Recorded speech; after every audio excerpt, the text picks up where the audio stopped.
Hey friends, before we dive into tonight's story, did you know that nearly 80% of the people who watch these videos aren't subscribed?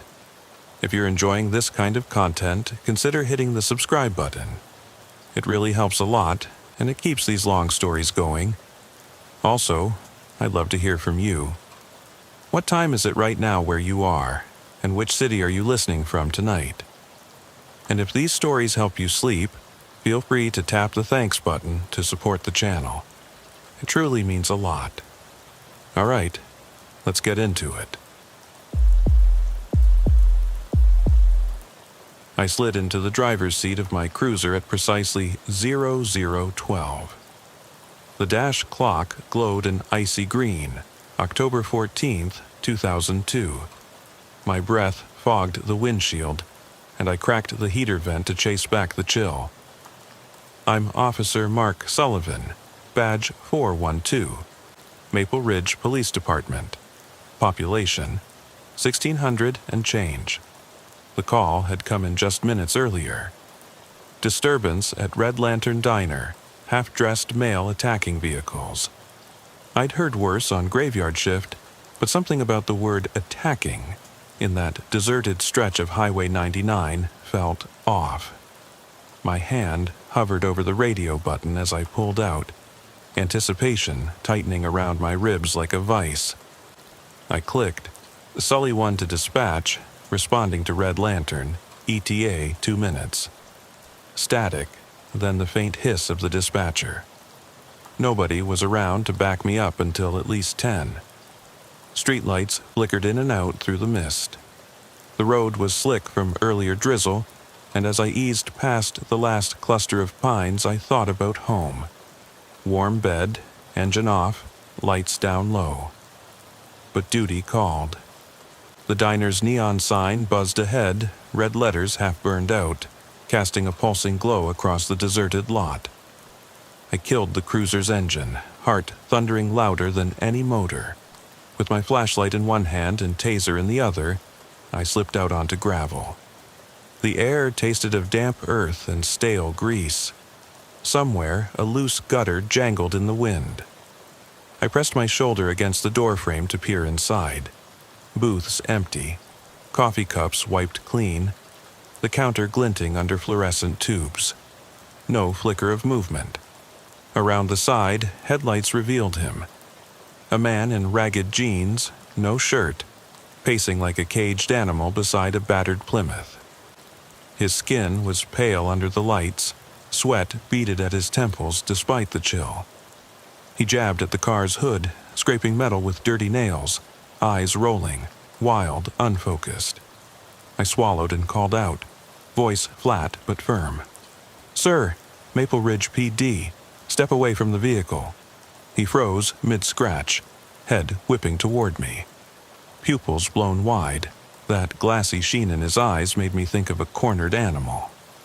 He spat something I couldn't hear, then grunted and resumed his assault on the car.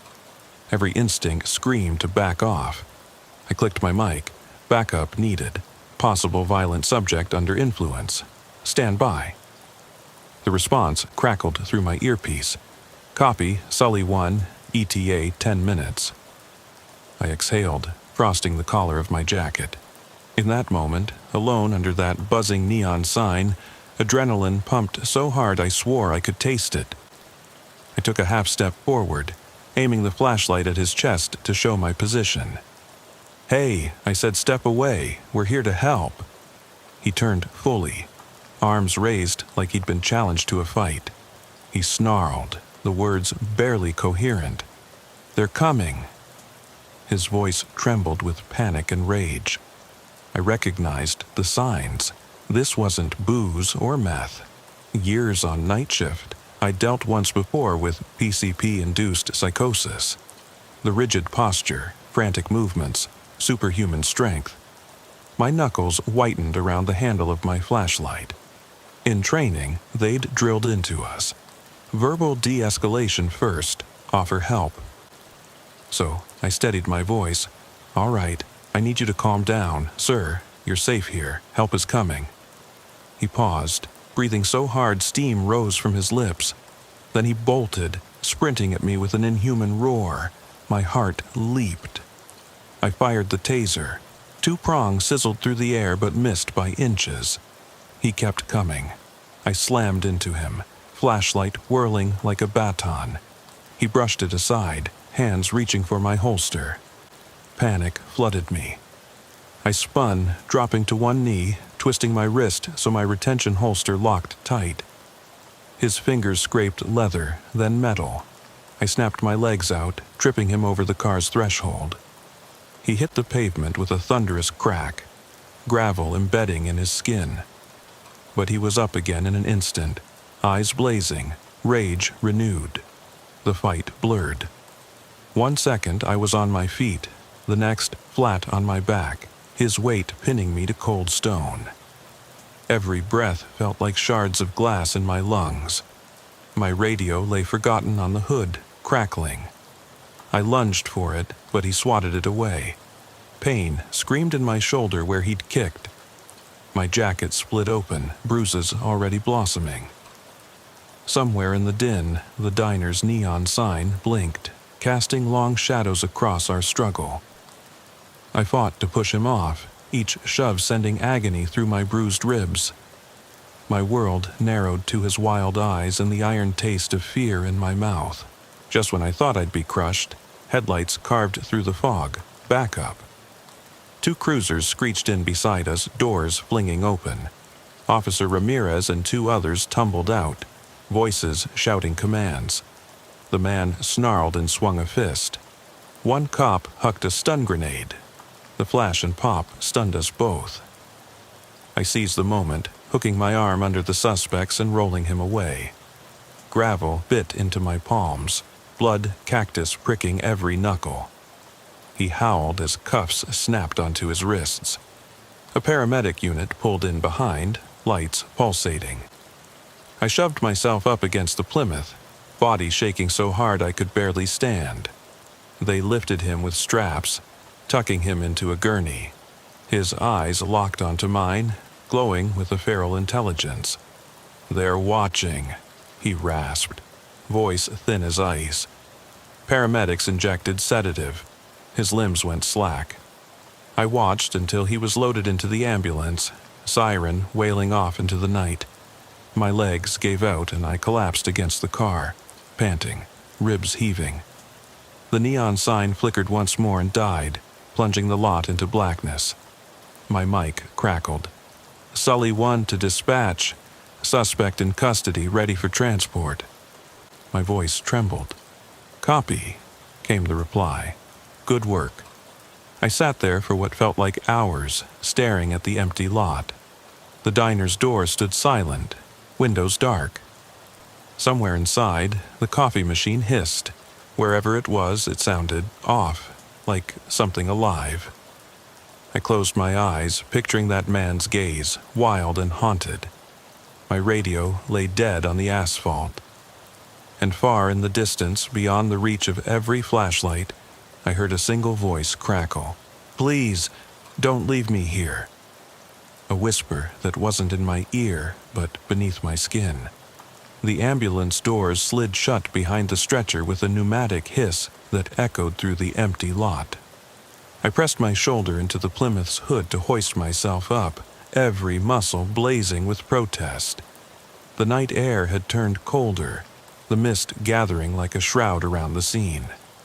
Ramirez climbed in beside the suspect, securing straps with clinical precision as the paramedic's radio crackled instructions. I could see the man's chest rising and falling in shallow mechanical breaths. His eyes were glazed, but still flickered with that manic fire when he caught my gaze. I averted my eyes, rubbing my temples, taste of blood and gravel still pungent in my mouth. The stretcher's wheels rattled over gravel as they pushed him into the ambulance bay. Lights pulsed red and white, slicing through the fog, painting the trunk of my cruiser in dizzying patterns. I slid into the passenger seat of Ramirez's car before he even turned the engine over. "You okay?" he asked softly, voice low. The question hung in the air heavy as a coffin lid. I nodded, running a hand through my hair, knuckles streaked with crimson where I dug into the pavement. By the time we arrived at the county hospital, siren slashing through deserted streets, my heart had slowed to a ragged stutter. Under the harsh fluorescence of the emergency entrance, voices rallied around us. Nurses in scrubs, orderlies with wheeled carts, the endless hum of machines. Ramirez stayed at my side until they guided the suspect inside.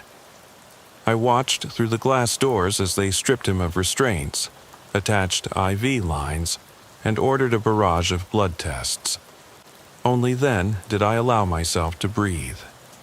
Back at the station, the clock on the wall read 2:47. I unhitched my holster, loosening the belt that felt tighter now than any handcuff. My uniform was streaked with mud and smeared with blood. In the locker room's grimy mirror, I saw a stranger's face, eyes shadowed, jaw clenched, cheeks hollow. I closed my eyes and whispered, "Just do your report." But my hands trembled. I took my report folder into the briefing room, a cinder block bunker lit by flickering tubes. Lieutenant Watkins leaned against the podium, arms folded. "You and Ramirez handled this," he said without preamble. "Good work, but we need a full statement. Timeline, witness logs, forensic photography. I want it by noon." He paused, studying me with hooded eyes. "And Sully, take the rest of the shift off. Go home, get checked out." Home. That word felt like a lie. I stared at the exit door, every locker and bulletin board blurring into a smear of beige and gray. Instead of punching out, I walked to the evidence room. Ledgers, photos, the suspect's blood-spattered jeans locked in a plastic bag. I flipped through the snapshots. The jagged scrape on the Plymouth's hood, the deep gouges where he'd sunk fingernails into metal, the wide-angle shot of 3 cruisers forming a triangle around him like phalanx. My boots felt anchored to the linoleum. Late paperwork is a silent killer of thought. I composed my initial statement, my cursive looser than usual, words stumbling across the page. Subject exhibited extreme agitation, possible substance-induced psychosis, physical engagement necessary to prevent injury or weapon seizure. Backup delay contributed to escalation. I wrote extreme agitation 3 times before settling. Each repetition felt like scratching at a wound. After 7 pages, I closed the binder, rub of pen dragging across the final line like a tombstone. Headlights flashed outside. Ramirez knocked and entered quietly, carrying 2 steaming cups of coffee. "They're from Mrs. Lane," he said, nodding to the evidence room window. "She insisted." I took the cup with a grunt of thanks, the heat seeping into my fingers. The coffee tasted bitter, burnt grounds clinging to my tongue, but a welcome jolt. We sat shoulder to shoulder, the hum of station fans ticking overhead. "You know," Ramirez began, voice low, "when that guy first lurched at you, I thought you were done for." He swallowed. "I've never seen anything like that. I've seen fights, domestic calls, high-speed chases, but that..." He shook his head, eyes distant. He wanted that gun so bad. I stared at the mug, steam drifting past my face. "I thought I'd lose it," I admitted. The words tasted like defeat. "If he had..." "Don't finish that sentence," Ramirez said gently. "You did what you had to do." His reassurance landed like a lifeline in frigid water. Still, I felt dislodged from myself, a cog rattling loose in some unseen machine. Eventually, I trudged out into the pre-dawn chill. The station lot was silent. My cruiser sat alone, headlights dim, doors parked open. I climbed in and sat for a long time, hands on the wheel, coffee cooling in the cup holder. Dawn was fingering the sky with pale light, birds shrilling, welcome to a world that seemed indifferent to last night's violence. I thought of Mrs. Lane's diner, her silent watch over the lot. The coffee machines hiss like a living thing. Something in that place didn't add up. With trembling fingers, I dialed dispatch to ask about the suspect's lab results. Subject's blood work is inconclusive. No PCP, no narcotics detected, the dispatcher read from the report. Inconclusive. No answer to explain his behavior. I exhaled sharply, fogging the glass. Any history on Tom Harris? I asked. Dispatch paused. Harris? Last name first. Thomas Harris, drifter. Local run-ins for trespassing, vagrancy, no psych history. That's it, I said. Thanks. The line went dead. I sat in silence, the seatbelt cutting into my chest, as if anchoring me in place. By 6:15 I was home, an apartment above the hardware store, cheap rent, cheaper heat. I flicked on the lights, undressed, and let my uniform drop in a sodden heap. The shower stung where cuts had crusted overnight. I scrubbed until the water ran clear, but the images remained. His wild eyes, the sting of his fists, the buzz of neon that smelled like death. Toweling off, I checked the door, locked twice, and still felt exposed. I brewed a cup of coffee on my own machine. No hiss, no metallic tang. I cradled the mug, traced the maple leaf emblem pressed into the ceramic. Outside, the sky shredded from black to bruised purple. Papers lay scattered on the table. My report binder, photos of the scene, a statement draft. I picked up a photo of the diner's interior. A single booth under a flickering light, jelly jars on the counter, that old machine in the corner. It gleamed, innocuous, but I remembered the hiss, the taste in the air. My phone buzzed. Message from dispatch. Need you for follow-up interview at 10 o'clock. Lieutenant Watkins, I texted back, on my way. But I didn't feel ready. I didn't know if I ever would be. My reflection in the blackened window stared back, hollow-eyed. The grunt of a log settling in the apartment below. The coffee was lukewarm now. I set it aside. I thought of the suspect strapped in the hospital bed. Sedative drip in his arm. Eyes rolling beneath closed lids. I thought of that final whisper I heard at the diner. Please, don't leave me here. It wasn't his voice, not exactly. It was something else, emerging from static at the edge of hearing. I sipped my coffee, every nerve alive with that impossible whisper. The wind picked up, rattling the window frame. I rose and pressed my palm flat against the glass, fingertips chilled. In the distance, the din of early traffic on Highway 99. A world waking, oblivious. And somewhere out there, the Red Lantern Diner's neon sign flickered back to life, pulsing like a warning. The fluorescent glare of the county hospital's psychiatric ward corridor felt as sterile and unwelcoming as a morgue. At precisely 10 a.m., Lieutenant Watkins ushered me through double doors padded with plexiglass. My uniform was freshly pressed but felt stiff, like an ill-fitting shell around my shoulders. The lieutenant paused at a windowed observation room. Behind the glass, Tom Harris lay strapped to a narrow bed, eyelids flickering behind half-open eyes. Tubes traced from his arm to a drip stand, and a pulse oximeter glowed on his fingertip.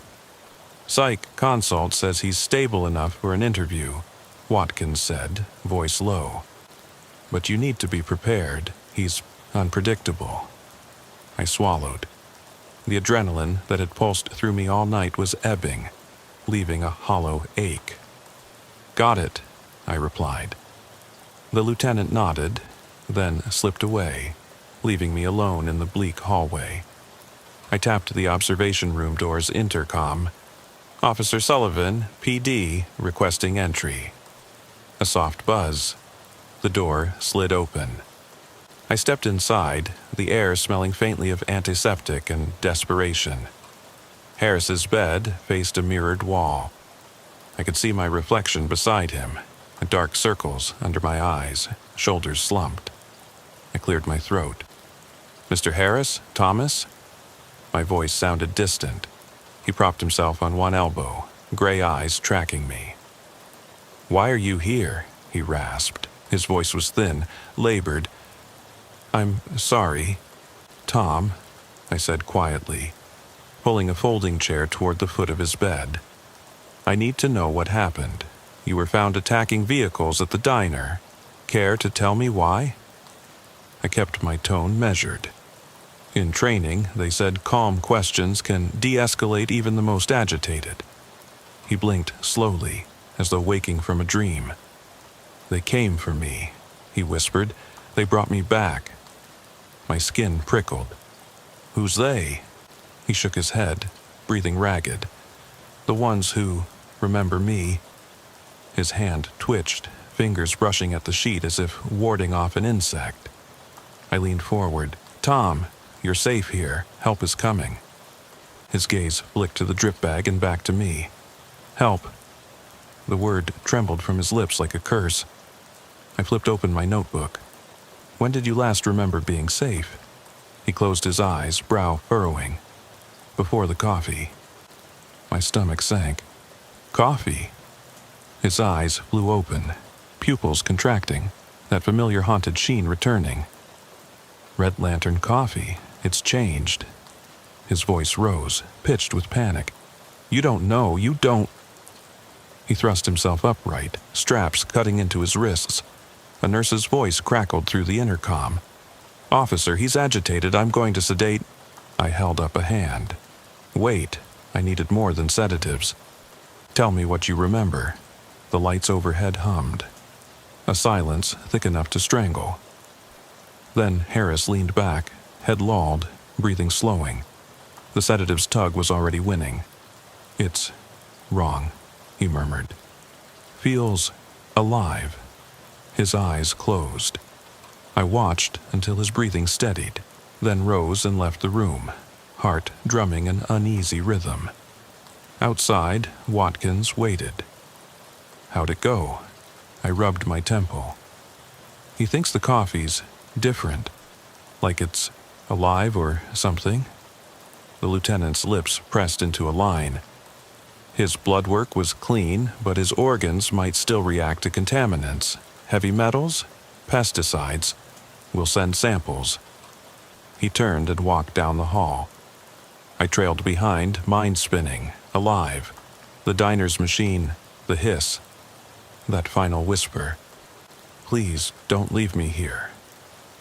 By noon, I'd met the forensic team in the evidence room.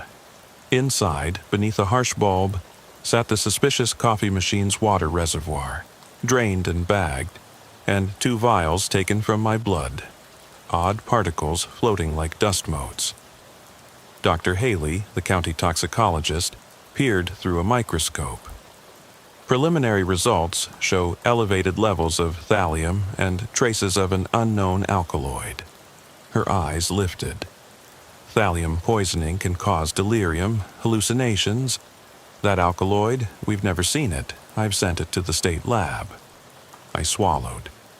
You mean someone intentionally laced the coffee? Dr. Haley shrugged. So far, these chemicals point to foul play. We need to trace the source. I left with a plastic sample container of ground coffee. Evidence tag 412-A. In my cruiser, I set the cup holder's coffee aside. The engine hummed as I punched in the diner's address. The GPS said 15 minutes. I drove past farmland waking under cold sun, tractors idle in frost-tipped fields. Maple Ridge was stirring. Kids in yellow jackets waited at bus stops. Neighbors walked dogs. None knew that at their edge, beneath neon flicker and diner charm, danger had seeped into every drip. Red Lantern signs still blinked when I arrived. On, written backwards in hot pink. The parking lot was empty. Through the grimy windows, booths gleamed vacant. Rusted clocks above the counter showed 11:03, frozen. I drew my taser and flashlight and slipped inside, careful not to disturb evidence markers by the door. The air inside tasted stale and chemically sour. I swept my light across vinyl benches and formica tables. No crumbs, no coffee cups. But the coffee machine sat on its stainless rack, tubes and wires coiled like veins. Its drip tray glistened with dark residue. I photographed every angle, labeling each shot. Drip tray, brew switch, water inlet. Then I crouched to sniff. No metallic tang, just stale bean scent. I lifted the lid to the brew basket. Clean, empty. Beneath, a paper filter holder bore no stain. It was as if someone had scrubbed it. My breath caught. I backed away, a soft whir, the machine powering on. My flashlight beam wavered. No outlet was live. I spun to find the nearest exit, heart piston thudding. The sound grew, a mechanical hiss like steam hammering through pipes. I slammed into the counter, taser raised. The machine's brew light pulsed erratically, alone in the darkness. I pressed the button, then killed the switch. The hiss stopped. My radio crackled. "Sully 1, you there?" It was dispatch. "You okay?" I cleared my throat. "Yeah, I'm fine. Just a routine follow-up." My voice trembled. I gathered my evidence bag and fled the diner, lights cutting a tunnel through the fog-laced lot. At the cruiser, I wiped sweat from my collar. The machine's hiss echoed in my skull. Back at headquarters, I spilled the ground coffee sample onto a sterilized tray. Dr. Haley's notes detailed thallium's acute toxicity. Symptoms could mimic psychosis. But the unknown alkaloid, no one had data. Whoever had mixed this cocktail knew what they were doing, and only one place provided coffee here. Red Lantern. I traced the machine's maintenance records. Bought new in 1998. Serviced 6 months ago by J&R Appliance Repair. I called their number. A jittery voice answered. "J&R, may I help you?" My mind blanked. "I'm Officer Sullivan. We're investigating contamination at the Red Lantern Diner. Your company serviced the coffee machine 6 months back. Who was the tech?" The line went silent. Then, I don't recall names.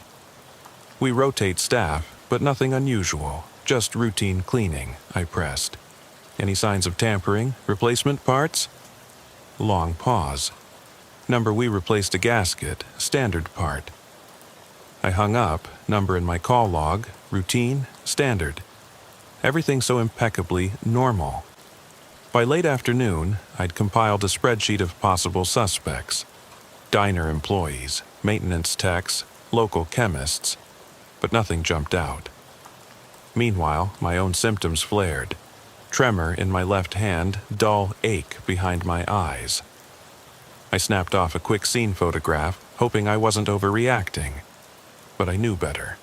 Thallium poisoning can build slowly. My phone buzzed. A text from Mrs. Lane, the diner's cook. "Officer Sullivan, just checking in. I heard you were asking about the machine. Let me know if I can help." I stared at her words. Should I respond?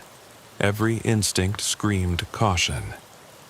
Instead, I tucked the phone in my pocket and drove home, crossing the old iron bridge where water ran black beneath. The road was deserted. Every curve and tree line felt alive with watchful eyes. At home, I called my wife, Emily. Her cheery voice broke through my tension. I lied about paperwork, said I'd be late. She teased me about coffee date at dawn. I forced a laugh. "Sure, sweetheart," I said. "Coffee at 6. I cradled the phone as if it were a lifeline. After I hung up, I sank to the kitchen floor, back against the cabinets, knees drawn up. The coffee sample sat on the counter. I stared at it, uncertainty clawing at my gut. The house was unnaturally quiet. No hum of refrigerator, no creak of settling beams. I flicked on every light, flashing through rooms like a candle in wind. I found my service pistol in the locked cabinet and hefted it. Metal was reassurance. Cold, unyielding, bound by laws and lock mechanisms. It wasn't the invisible threat in that drip tray. I went to bed only when exhaustion eclipsed nerve. My dreams were kaleidoscopic. A storm of fluorescent bulbs, a phantom coffee machine brewing black liquid that turned to blood. I ran across a desert highway toward a neon sign screaming, "Help!" But the sign shattered, and the pieces stabbed my feet. I woke choking, sweat-soaked sheets clinging to my skin. The clock read 3:13, far too early. I lay rigid, heart pounding, as distant thunder rolled. Rain began to patter against the window pane in irregular rhythms. By 6 a.m., I was at the dining table with my cup of coffee, bitter enough to sting my throat. Emily slumped beside me, eyes half closed. "Rough night?" she murmured. I forced a smile. "Just the usual." She didn't buy it, but she didn't press. I sipped, each swallow a pact. I would keep going, keep searching for answers. If someone had messed with that machine, they would need to be stopped, before more people ended up like Tom Harris, half mad in a hospital bed. I loaded my cruiser with evidence bags, notebooks, a half-empty thermos of coffee. In my vest pocket, a small bottle of atropine, standard issue for chemical exposure. I drove to the address listed for J&R Appliance Repair. A nondescript trailer on Maple Avenue, peeling paint and a fading sign. No cars in the lot. I knocked on the door, no answer. I tried the handle, locked. A single light flickered behind a curtained window. I circled the building, searching for another entrance. At the back, a garage door stood slightly ajar, its hinges groaning. I slipped inside, flashlight beam cutting arcs across scattered toolboxes, industrial solvents, a lone folding chair. The air smelled of motor oil and dust. I cleared my throat. "Hello?" No reply. I edged further, taser in hand, eyes on shadows. At the far end, a desk lamp illuminated a notebook, open to a page of chemical formulas, thallium compounds, scribbled notes about psychoactive alkaloids. My pulse surged. Whoever had serviced that machine didn't operate alone. He'd been experimenting, weaponizing coffee. A soft click behind me. I spun. A figure stepped into the light, coat stained with rust-colored smudges, his face half masked by shadow. I drew my pistol. "Don't move." He raised his hands, palms open. "Officer Sullivan," he said calmly. Voice ringed with controlled panic. "You shouldn't have come here." The hairs on my neck prickled. I steadied the pistol on his chest. "Who are you?" He paused, gaze flickering to the notebook. "Call me. I'm just a technician, but they'll come for you next." My finger tightened on the trigger. The garage door rattled, as though thunder inside. He took a slow breath. "Do you want a cup of coffee?" My heart pounded. Everything else fell away. The thrum of blood in my ears, the hissing machines outside, the distant pulse of neon. I didn't answer. He stepped back into shadow. The notebook's pages fluttered, torn by a breeze I couldn't feel. The formulas blurred into smear, unreadable. I holstered my gun, too many questions chasing each other through my mind. "Stay," I said through the dim, hands where I can see them. He didn't move. The thunderous rat-tat-tat of heavy boots on gravel sounded outside. A squad of cruisers pulled in. Ramirez, Watkins, and an evidence team, faces set with grim purpose. I exhaled, pulse uneven. The technician raised his chin as if in invitation or defiance. It was impossible to tell which. Lightning flickered through a high window, illuminating dripping pesticide sprayers mounted on the walls. The machines for mixing fancy coffee now looked like alchemical tools of a madman. The rain lashed the door, thunder booming like a gavel. And in that charged silence, I realized that once you step off the beaten path, once you draw breath near the edge of knowing, there is no turning back. The world shifts under your feet, coffee machines hiss, shadows breathe, and ordinary nights become death traps. I swallowed, mind racing. Who was the true predator? Tom Harris, delirious over hot drip brew, or the person standing in the dark waiting to finish what they started? I holstered my pistol as Lieutenant Watkins and Officer Ramirez closed the distance on the technician, their cuffs snapping tight around his wrists before he could protest. His face was pale beneath the flickering garage lamp, eyes darting like trapped rats. I stayed back a step, heart pounding, flashlight beam dancing across his shoulders where rust-colored smudges stained his coat. The rain hammered against the corrugated metal roof in uneven drips, echoing around us like a restless heartbeat. Watkins read him his rights with clipped precision while Ramirez rifled the desk, securing the notebook of chemical formulas and a half-empty container of commercial coffee grounds. The technician's voice cracked as he whispered, "You don't understand.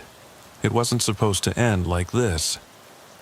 His words drifted into the static of our radios, drowned beneath the thunderous downpour. I scanned the toolboxes lining the walls.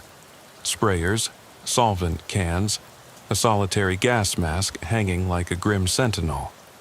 Every surface was coated in a film of motor oil and dust. In the corner, an old stereo crackled to life before dying in a gasp of static. The world felt unmoored, edges softened by the haze of adrenaline. Ramirez hustled the technician into the back of a cruiser. The suspect slumped against tempered glass with a look of defeated bewilderment. Watkins turned to me, voice low. "Get that machine secured. We need to send it to Crime Lab for analysis. I'll call for hazmat." I nodded and crossed back to the coffee machine, its polished chrome surface dull in the gloom. The drip tray still glistened with residue I dared not touch without gloves. I lifted the cover at the top. Slick tubes and coils glinted like veins.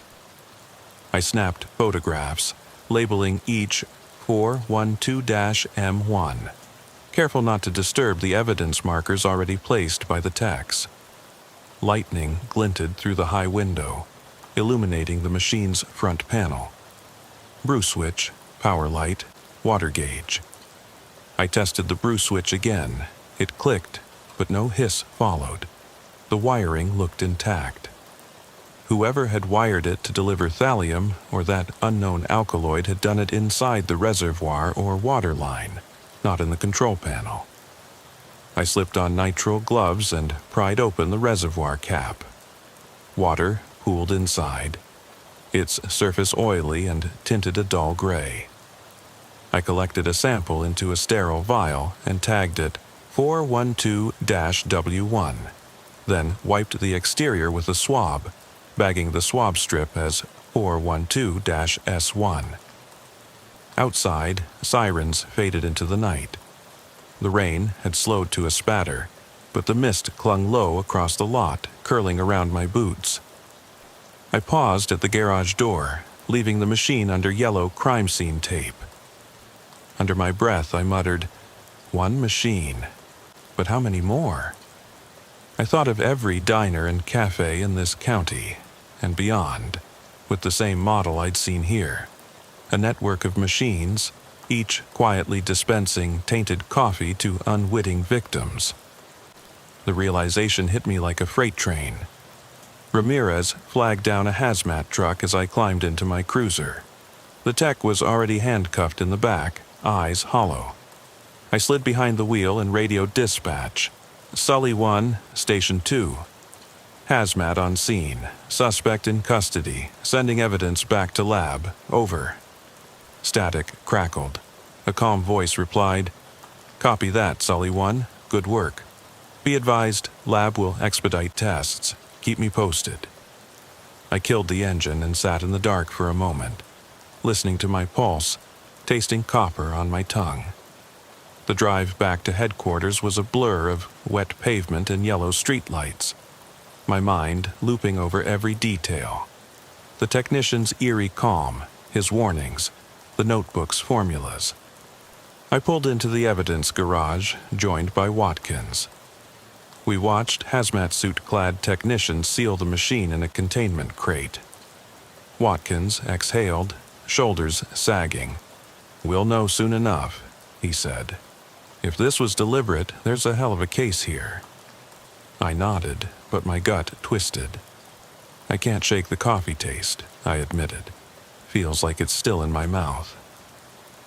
I spent the next morning in a soundproofed interview room, questioning the technician under bright LED panels. His story was disjointed. He'd been contracted by an outside party to install an additive system, paid well, too well, to retrofit machines across town. He named no names, spoke only of they, those who wanted control, disciplined the lazy, delivered judgment by poison. His gaze was intense, cynical, as if he sat behind a curtain watching me react.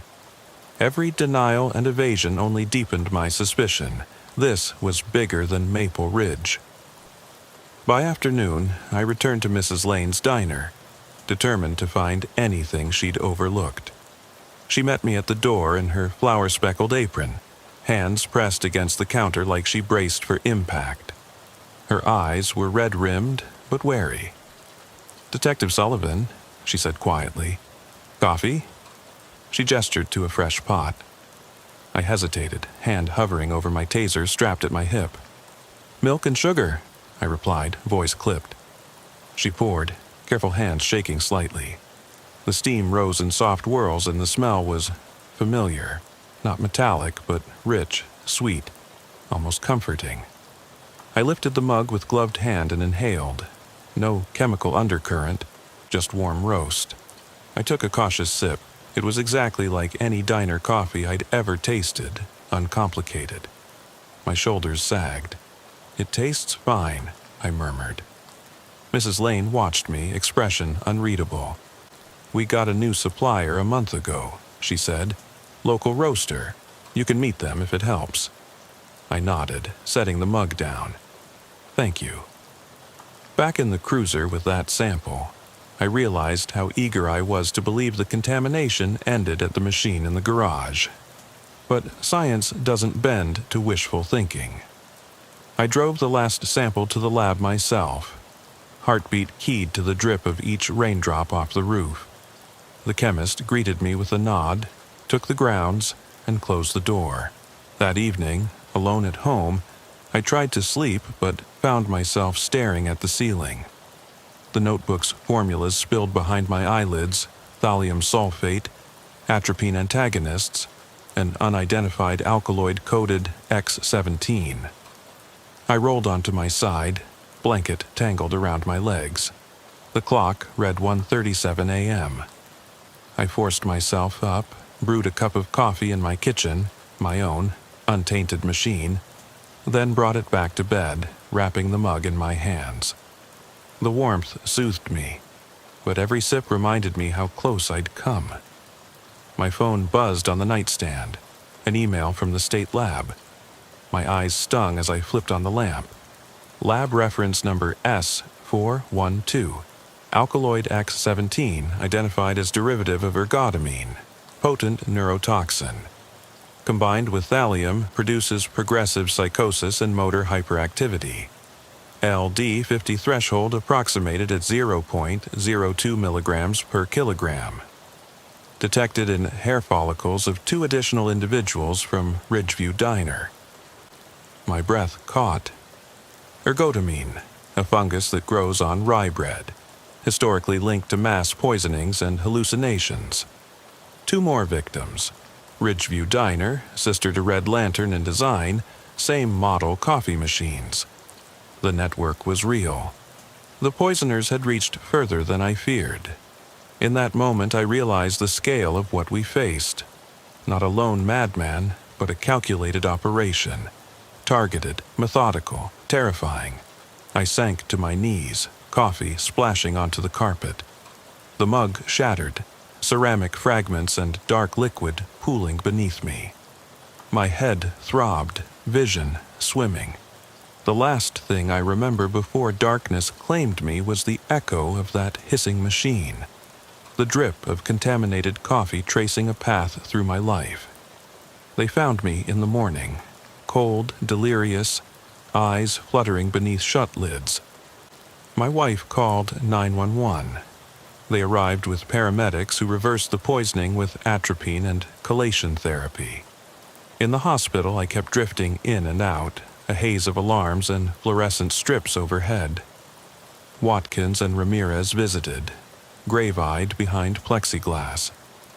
The technician was in custody, awaiting trial, but his masterminds remained ghosts in the system. When I finally sat up in bed, tubes in my arms and monitors beeping at my fingertips, I realized how fragile reality could be. Ordinary coffee could kill.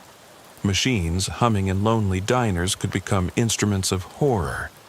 And the people behind it, the ones who met in secret to calibrate dosages and engineer psychosis, walk free, hidden in plain sight. I stared out the window at the hospital's neon cross bleeding into the dark sky. The electric hum reminded me of the diner's sign, and of that final whisper, "They're watching." My reflection looked back at me, hollow-eyed. Was I still under the influence? Or had I woken from a nightmare that would never truly end? The nurse adjusted my IV and asked if I wanted water or more coffee. I met her gaze. "Black," I said softly, leaning forward. My voice was raspy but steady. She hesitated, then nodded and left. As I waited, every drip of the saline bag echoed like a time bomb ticking in my veins.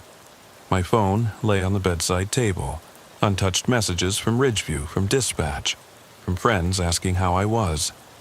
I reached for it, thumb hovering over the new voicemail.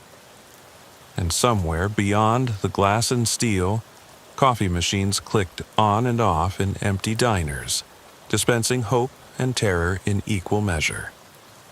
The question hung in the sterile air like a challenge. If the poison could hide in the simplest cup of coffee, who could you trust with your next sip? I woke to the sound of monitors beeping in rhythm with my pulse, sunlight slanting through the blinds in uneven bands. My throat was raw, voice gone hoarse from weeks of coughing up the poison's wake. I lay still for a moment, listening to the quiet hum of hospital life beyond my door. Footsteps in the hallway, distant fragments of conversation, the clink of metal trolleys.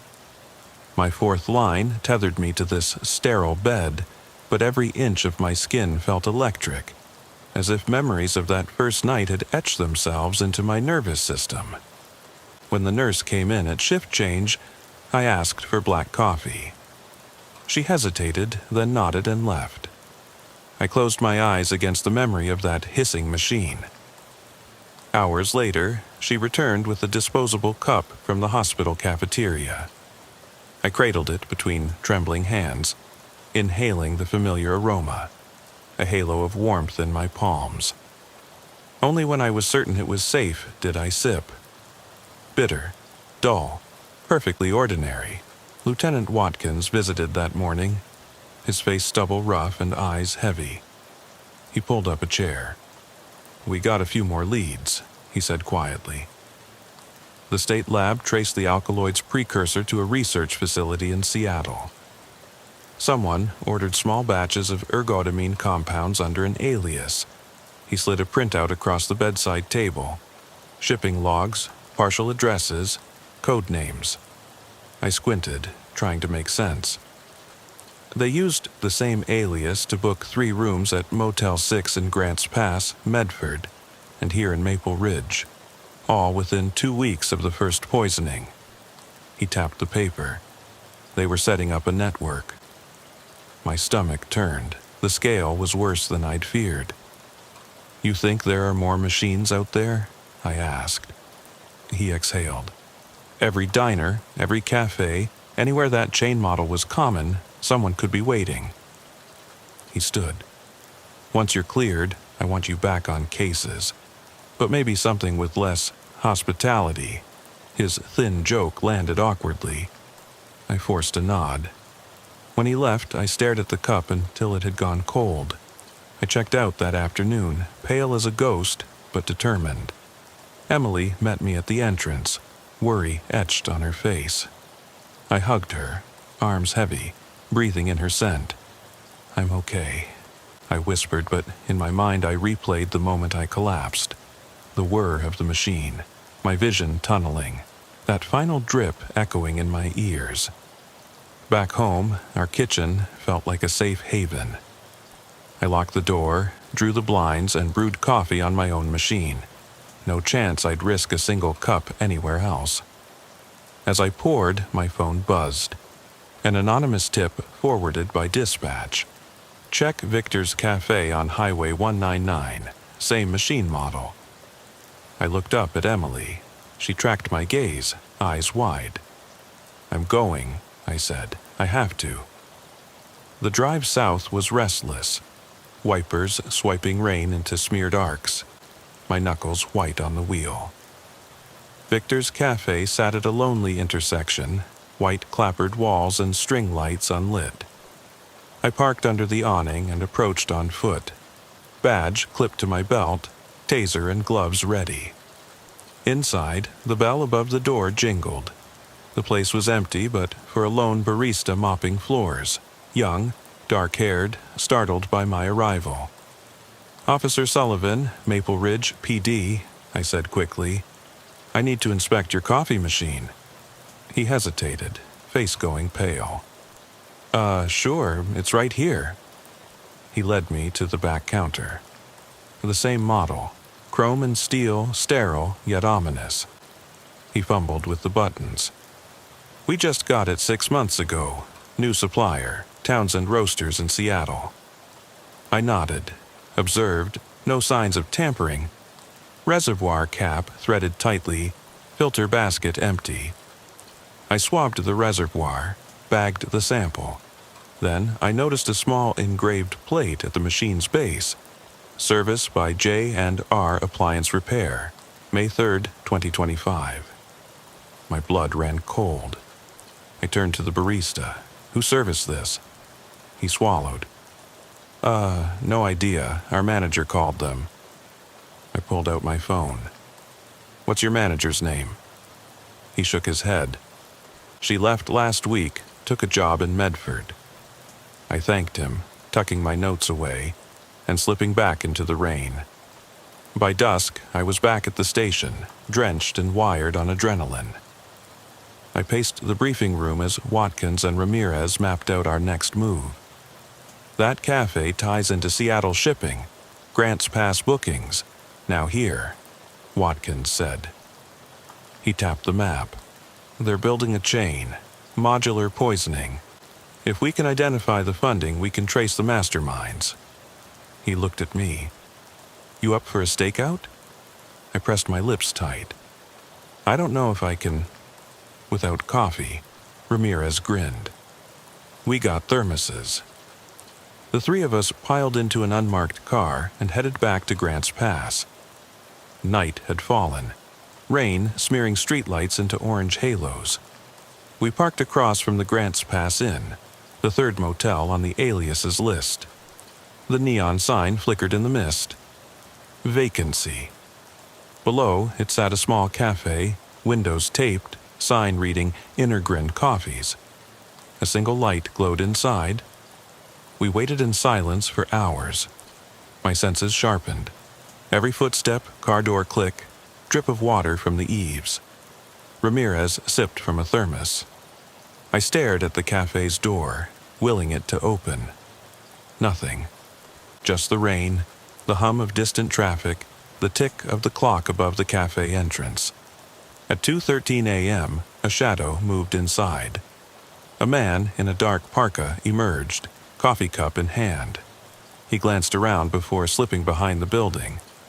I whispered, "There, on foot." We slid out, following at a distance. He darted along an alley, paused at a green door with peeling paint. He knocked once, twice. The door swung open and he slipped inside. Ramirez signaled. We advanced. Inside was a small storage room. Crates of coffee beans stamped Townsend Roasters, empty packaging for ergotamine reagent kits, and a hacked coffee machine on a workbench, tubes rerouted to a hidden reservoir. A single bulb dangled overhead, painting the scene in stark light. Papers scrawled with financial ledgers pinned to a corkboard, wire transfers, shell corporations, coded notations, links to an offshore account in Belize. I raised my badge. Hands where I can see them. The man froze, then turned, eyes familiar. It was the same technician we'd arrested, the coat still smudged with rust. He dropped a folder. That's them, he said hoarsely. The network. They have names, they have power. He took a shaky breath. You think it stops at coffee? They're betting on chaos. Psychosis is just the beginning. Before I could cuff him again, a sudden crack of thunder rattled the window. He pointed. They're inside. My heart seized as footsteps echoed. A second figure stepping through a back door, face obscured by a hood. I leveled my taser. Ramirez moved to flank, but the hooded person raised a hand and a voice rang out, metallic and calm. Officer Sullivan, you've done well chasing our distractions, but justice is served by the big picture. I hesitated, mind racing. The figure stepped into the light. Features obscured, only a faint glint of a ring on one finger. They held a coffee cup. Ladies and gentlemen, the voice continued, enjoy your coffee. The cup's brim dripped dark fluid. You never think to test the last drop. My stomach lurched. I fired the taser, the prongs embedding in the figure's shoulder, but they barely flinched. Ramirez kicked at their chest. The figure staggered but stayed upright. They raised the cup, tilted their head, and swallowed in one smooth motion. Then the world blurred. Ramirez's shout, the whine of the taser dying, pain blooming across my skull. I covered my eyes as the figure backed away. My vision darkened to edges. When I opened my eyes, I was slumped against the workbench, Ramirez beside me, bruised but alive. The hooded person was gone. The makeshift lab lay half destroyed, spilled beans, cap removed from reagent kit, wires dangling. The technician lay prone, blood pooling beneath him. The folder lay open, pages of names. Local officials, business owners, even a few police officers. Each name coded with a machine's serial number. Ridgeview Cafe, Victor's, Red Lantern, Inner Grind, and a final line. Dorchester County, upcoming rollout. I bolted upright, adrenaline ravaging my limbs. There in Dorchester, that's on the East Coast. Ramirez nodded, scanning the folder in disbelief. The plan was bigger than all of Oregon, a coast-to-coast network. We have to alert the feds, he said. I grabbed my radio. Sully 1 to dispatch. Request immediate federal assistance. I have evidence of interstate chemical weapons distribution. Outside, rain pelted the alley in sheets. Sirens howled closer, but the world felt out of joint. I dropped to my knees and thumbed the hooded figure's discarded cup. It was empty, but for a smear of dark residue. I lifted it to my nose. No metallic tang, just acrid bitterness. My mind reeled. They'd drunk it themselves to prove loyalty or innocence. Either way, they weren't afraid. Whoever orchestrated this had resources, reach, and the willingness to drink poison last. We secured the scene, packing evidence, tending to the technician. By dawn, federal agents swarmed the motel and cafe, helicopters circling overhead, tracer teams in hazmat gear. I answered questions in the rain, my uniform plastered to my skin. Emily arrived, drenched and huddled under an umbrella, fear and relief warring in her eyes. I embraced her, closing my own panic behind a mask of professionalism. The investigation snowballed. Indictments, raids, court filings. News headlines screamed, "Coffee terror plot foiled," and "Cops versus caffeine conspiracy." I testified in D.C., my words echoing in grandiose chambers. But behind the scenes I felt hollow. The network's top architects remained shadows. Shell entities, untraceable trusts, lawyers in offshore havens. They were always one step ahead. Months later, I returned to Maple Ridge on vacation leave. The Red Lantern Diner was open again, neon humming softly, coffee cups stacked neatly. I sat at the counter, ordered a black drip, and watched Mrs. Lane pour. Her eyes met mine, knowing and guarded. She placed the cup before me. Steam curled upward, carrying the scent of roasted beans. I wrapped my hands around it, heart pounding. With every instinct screaming, I set it down untouched. Instead, I pulled a flask from my jacket and poured a small amount of my own brew into the hospital-issued sample bag, just enough to test. I slid the cup back. "On the house," she said quietly. "Welcome back, Officer Sullivan." Her smile wasn't warm, it was wary. I nodded and left, empty-handed, heart hammering. Outside, neon touched the pavement in ruby pools. As I slid into my car, the sky fractured with distant thunder. I reached for my phone. One missed call from an unrecognized number, no voicemail. I ignored it. I looked at the unopened coffee cup in the trash bin next to my door. In the cup's bottom lay a single line etched into the foam's residue. "Enjoy your next cup." I froze. The world tilted. Questions cascaded. How many cups had I drunk untouched? Who else had sipped poison believing it safe? And as the diner's neon sign pulsed behind me, I realized that in this war of hisses and brews, there was no safe haven. Only one question remained. When your morning coffee tastes perfectly ordinary, will you dare to trust it? I flipped the first page of my notebook and cleared my throat into the dash-mounted recorder. Detective Laura Hayes, July 6th, 2018, 00:45 hours. My boots scuffed against the asphalt in the parking lot of the Maplewood precinct as I settled into the driver's seat. The night shift, what we call the graveyard shift, had always felt like a different world. Street lamps cast brittle pools of yellow light, and every shuddering tree limb sounded like footsteps. I'd been on the force for 13 years, but nothing could ever dull that first surge of tension when the sun finally sets and the real work begins. I thumbed the collar of my uniform shirt, the thin fabric already damp with sweat. Ohio summers were humid nightmares. The air clung to your skin like a wet blanket. I'd grabbed my coffee from the precinct's break room 5 minutes ago, but it was already lukewarm. The fluorescent lights overhead flickered softly as I idly traced the condensation on the styrofoam cup. I felt the buzz in my shoulders, the leftover adrenaline from a routine property damage call an hour earlier. I never truly unwind until dawn breaks and the shift ends. My partner, Officer Marcus Reed, was still at the station completing paperwork.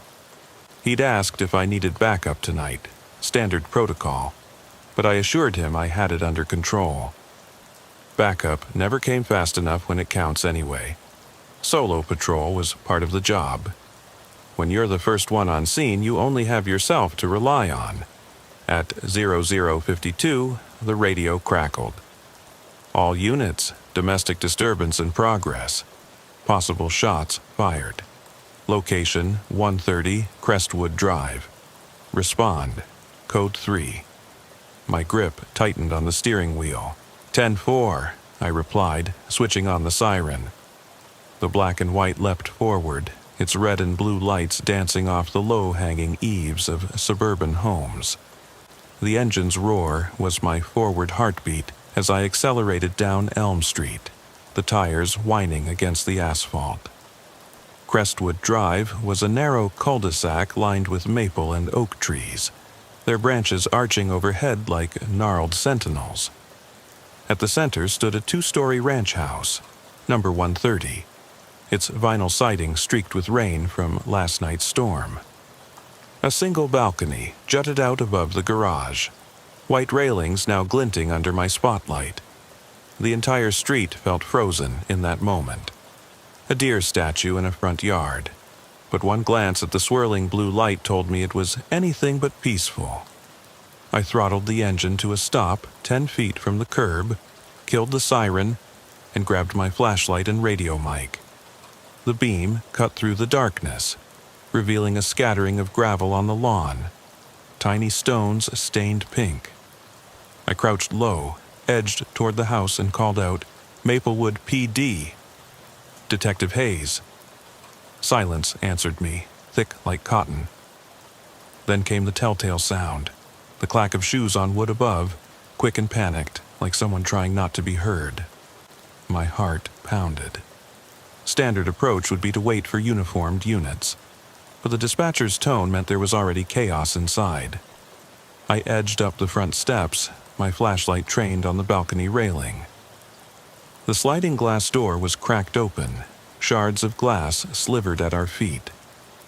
I took a breath, pushed it the rest of the way, and vaulted onto the balcony in one smooth motion. Inside the living room, frozen in the blue glow, stood a teenage girl pressed against the wall, her eyes wide, tears streaking down her face.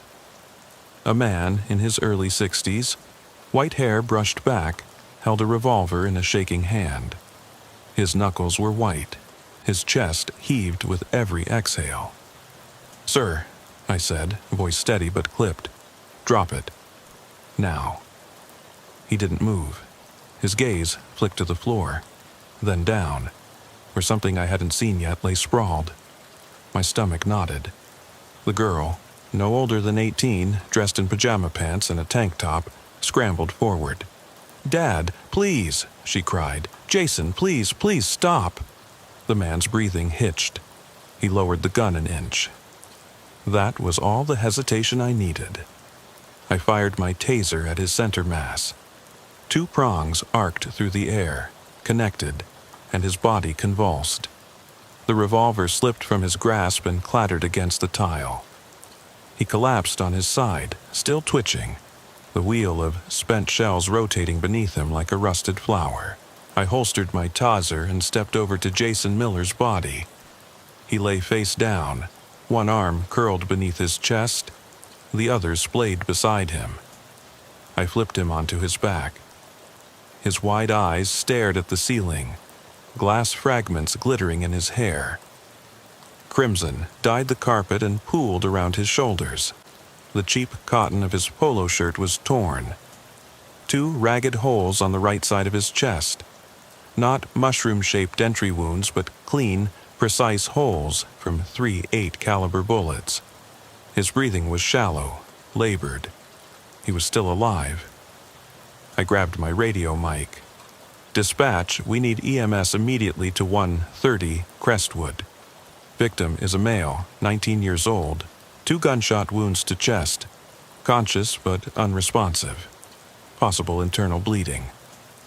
My flashlight beam danced across the man on the floor, Charles Thompson. His eyelids fluttered. I dropped to one knee beside him, pressing my sidearm's muzzle to keep him from headbutting me as I handcuffed his twitching wrists behind his back. "Maplewood PD," I said into the mic clipped to his shoulder. "You are under arrest for the shooting of Jason Miller." He tried to speak, but only a low groan came out. One of the uniformed officers finally arrived, kicking open the front gate behind me. I handed off Thompson and knelt by Jason, rolling him onto his side in case he vomited. His lips were gray, eyes unfocused. "Hang on, kid," I murmured. "Help is coming." 10 minutes later, EMTs tore through the front door, dragging stretchers and defibrillators. Their presence split the dark hush into buzzing chaos, shouting, the whir of pumps, the mechanical hiss of oxygen masks. I hovered at the edge of the scene, watching them strip Jason's shirt, press gauze to his wounds, and flip him onto the stretcher. Each motion was professional, urgent, but I felt it in my bones. We were too late. As they wheeled him past me, I caught glimpses of his face, a boy's face with hopes and fears, and mornings yet to come. He didn't look back, eyes glazed. I followed the gurney down the steps, past a sobbing Emily clinging to the frame of the sliding door. The dump truck roar of the ambulance engine momentarily drowned out her cries as she sprinted to Jason's side. Inside the ambulance, the EMT performing chest compressions gave me a quick look. "He's bleeding out, Detective," she said, her voice cold with regret. I had the same knot in my throat, but I couldn't let it show. "Continue CPR," I barked. "Pump harder." For 5 minutes, we fought for his life. I watched each compression, each shot of epinephrine. I counted time by the flat lines on the monitor. But at 1:22 hours, the machine went silent. No pulse. I slipped on gloves and felt for carotid, and found nothing. I stood, the fluorescent lights inside the ambulance blurring as tears welled in my eyes. I turned away so Emily wouldn't see me. Outside, Officer Reed placed a hand on my shoulder. "I'm sorry, Laura." He wasn't just saying it, he meant it. I slipped back into the house alone, the once cozy ranch bathed in police lights. The revolver lay abandoned on the balcony floor. I picked it up, inspected the cylinder, 6 spent casings. 6 shots fired into a kid who'd been pleading for his life 15 seconds ago. I set the weapon down on the coffee table and exhaled, tasting blood and dust in my mouth. Then I pulled out my notebook and clicked record again. What started as a simple mistake became something much darker, I said, voice hoarse. "Stay with me." I pocketed the recorder, stood up, and looked out the sliding glass door at the sprinklers still running from earlier that night. Tiny beads of water caught the red and blue lights like falling tears. I knew what I'd done next would haunt me for the rest of my days. I just didn't know exactly how, yet. I climbed into the back of the coroner's transport as they wheeled Jason's stretcher past me, the doors sliding shut with a pneumatic sigh. The white van sat idling, its interior bathed in that antiseptic glow you only find in hospital corridors. I leaned forward, my chest tight, and pressed a gloved palm against the cool steel wall. Outside, the night was an echo chamber of distant sirens and insect hymns. Somewhere in that darkness, Emily was still screaming. By 2:15, I was back at the precinct, the fluorescent lights practically burning my retinas as I stamped through the crime scene log, adding Thompson, Charles, charged with manslaughter next to the time. My hands trembled enough that the ink smudged. I cleaned my glasses on my sleeve and forced the smear into compliance. Protocol demanded I interview every witness, collect every scrap of evidence. But all I could think of was that boy's face, half gone, his mouth agape as if still crying out. I told myself repeatedly, "This is my job, this is procedure." Yet I felt detached, as though watching someone else's life on a broken monitor. I paged through my notebook. The scribbled timeline marched on. 00:45, dispatched, 00:52, arrival, 103, shots fired, 10:22, pronouncement, 10:45, suspect in custody. Next, I needed Emily's statement. I found her in the interview room, legs tucked beneath her on a plastic chair, knees stained with grass. Her red-rimmed eyes fixed on the floor tile. A thin hoodie hung off her shoulders like a shroud. "Emily," I began softly, pulling up a second chair, my tone as gentle as I could manage. "I know this is hard, but I need you to tell me everything you remember, step by step." She lifted her head. Her face was pale, eyes luminous with fresh tears. He said he loved me," she whispered. "He thought it would be romantic. He called me earlier, said, 'Wait by the balcony.' And I thought he was kidding." Her voice cracked. "Then I heard the creak. I saw his silhouette. I saw Dad. He wasn't always like that. He used to tuck me in, read me stories. But then he lost Mom, and I guess he got worse." I nodded, pen hovering. "When you saw your dad with the gun, what did he say?" She hesitated, swallowing. "He called him an intruder. He yelled, 'Get out!' Then the first shot. Jason fell, and I screamed. I screamed so loud my throat burned. Dad didn't hesitate. He reloaded. He shot 6 more times. I tried to stop him, but he shoved me back inside." She shook her head, as if the motion could wipe away the image. I couldn't believe it. I couldn't believe Dad could do that. I jotted notes. The 6 more times was the key. Overkill. "Thank you," I said quietly. "One more thing. Did you see your dad's expression?" Emily's lip trembled. He looked calm, like he was finishing a job, no remorse. "Okay." I closed my notebook and covered it with both hands. "You did great. We'll get you home soon." I escorted her to the family room, where an officer offered her bottled water and a blanket. In the hallway, I paused and inhaled deeply. I could still taste the copper of Jason's blood. The scent clung to my uniform. I rubbed at the collar until sweat blurred the fabric. By 3:30, the crime lab technicians were gone.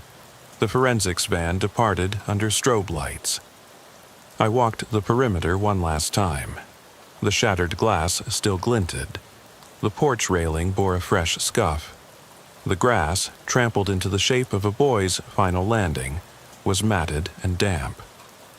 I collected one of the spent casings near the balcony's edge, an empty shell marked .38 SPL, and tucked it into an evidence bag.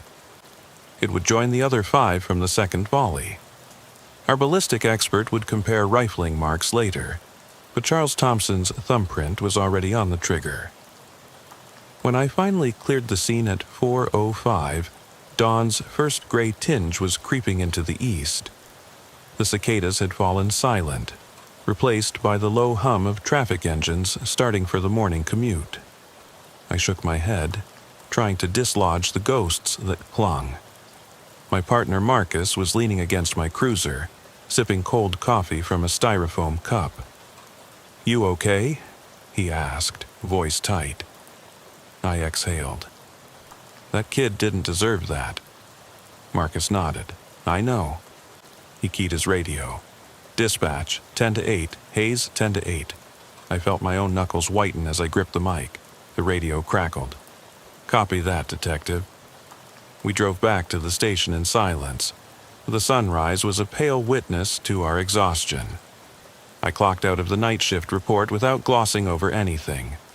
Witness testimony, shell casings, suspect behavior. I added my own observations about Emily's trauma, the suspect's cold demeanor, my personal reaction. Supervisors would review it at 8 a.m. I didn't want to think about it yet. Home felt impossibly distant. My apartment was a single-bedroom unit above an old Greek diner off Main Street. The neon sign below, Gigi's Diner, open 24 hours, buzzed like a broken warning. I pushed open the door, and the smell of cinnamon rolls and stale coffee hit me all at once. I paused in the entryway, suitcase in hand, and imagined Jason's body crumpled in the gravel, a stark contrast to the sweet diner aroma. I dimmed the overhead light and flicked on the kettle. Tea, I figured, would soothe my rattled nerves.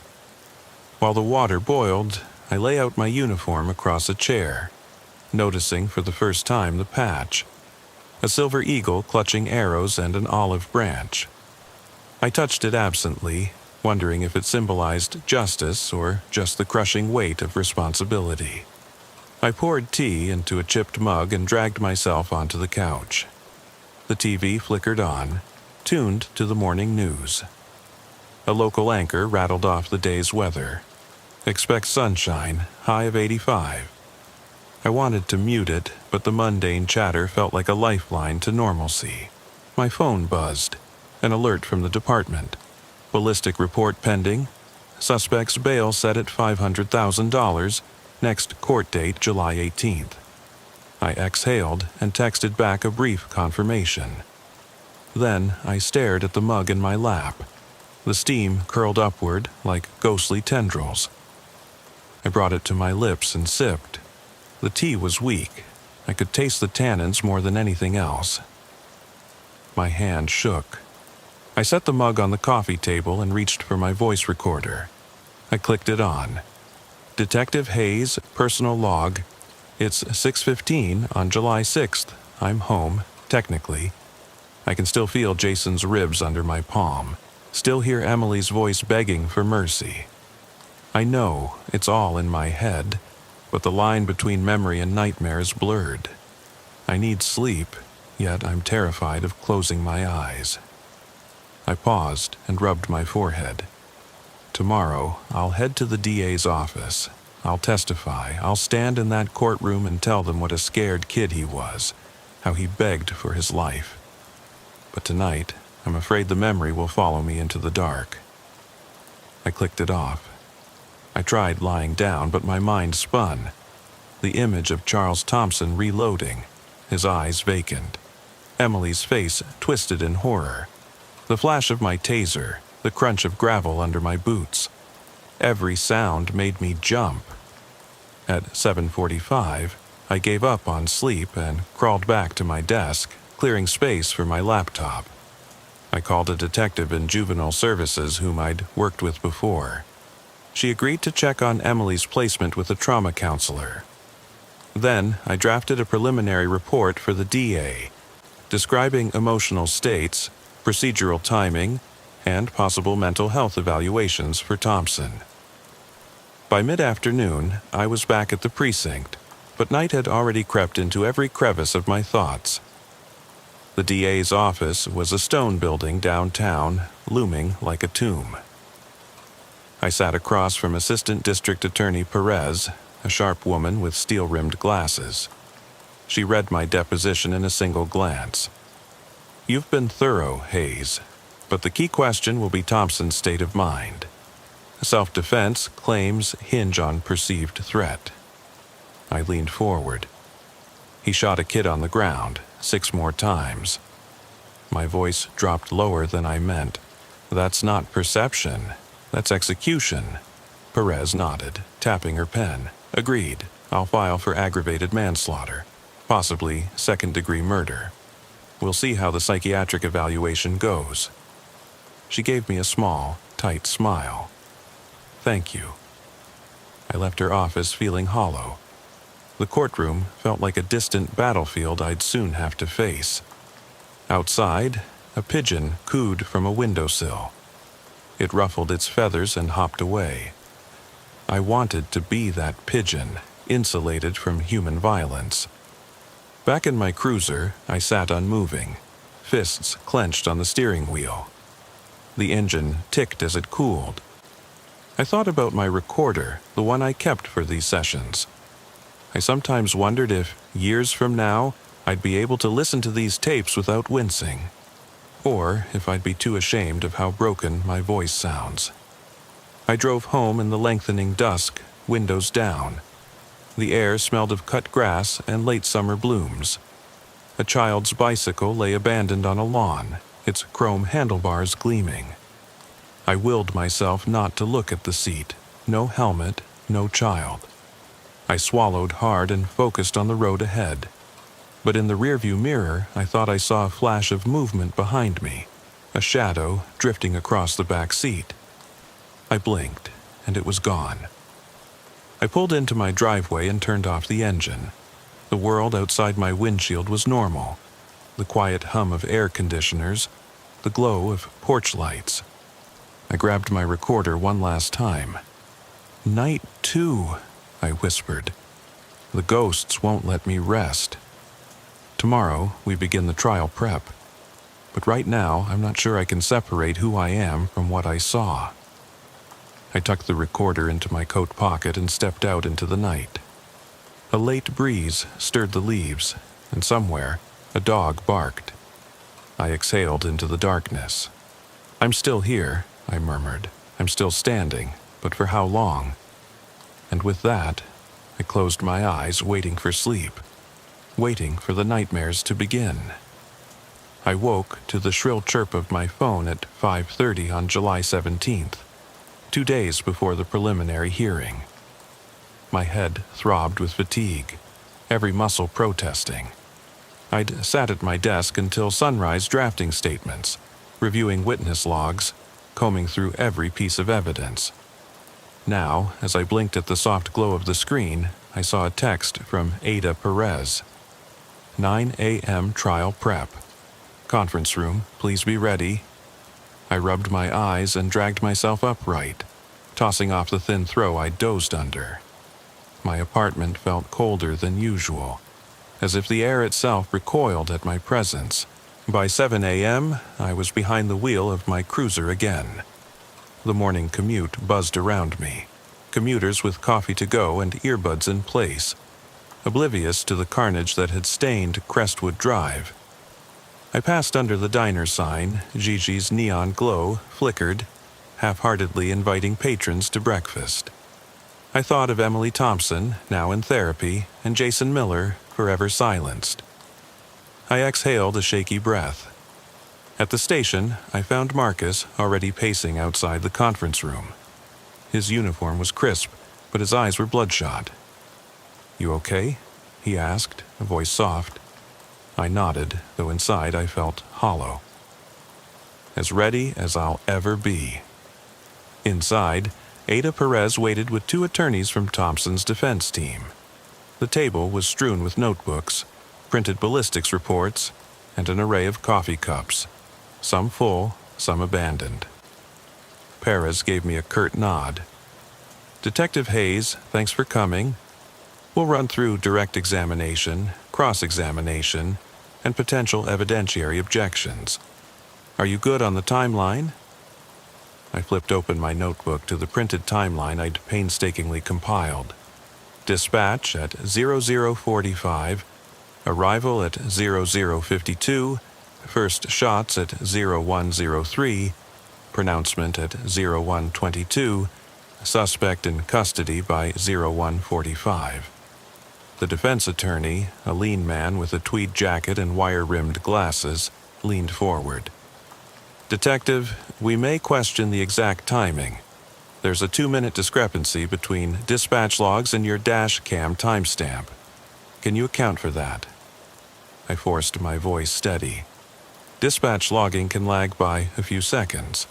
My dash cam is synced to GPS, which aligns closely with dispatch. The 2-minute window includes my acknowledgement delay and manual logging. I'm confident those times are accurate within a few seconds. He frowned, but moved on. We spent 3 hours drilling potential cross-questions. Did you draw your service weapon before tasering Thompson? Why didn't you wait for backup? How did you approach the balcony?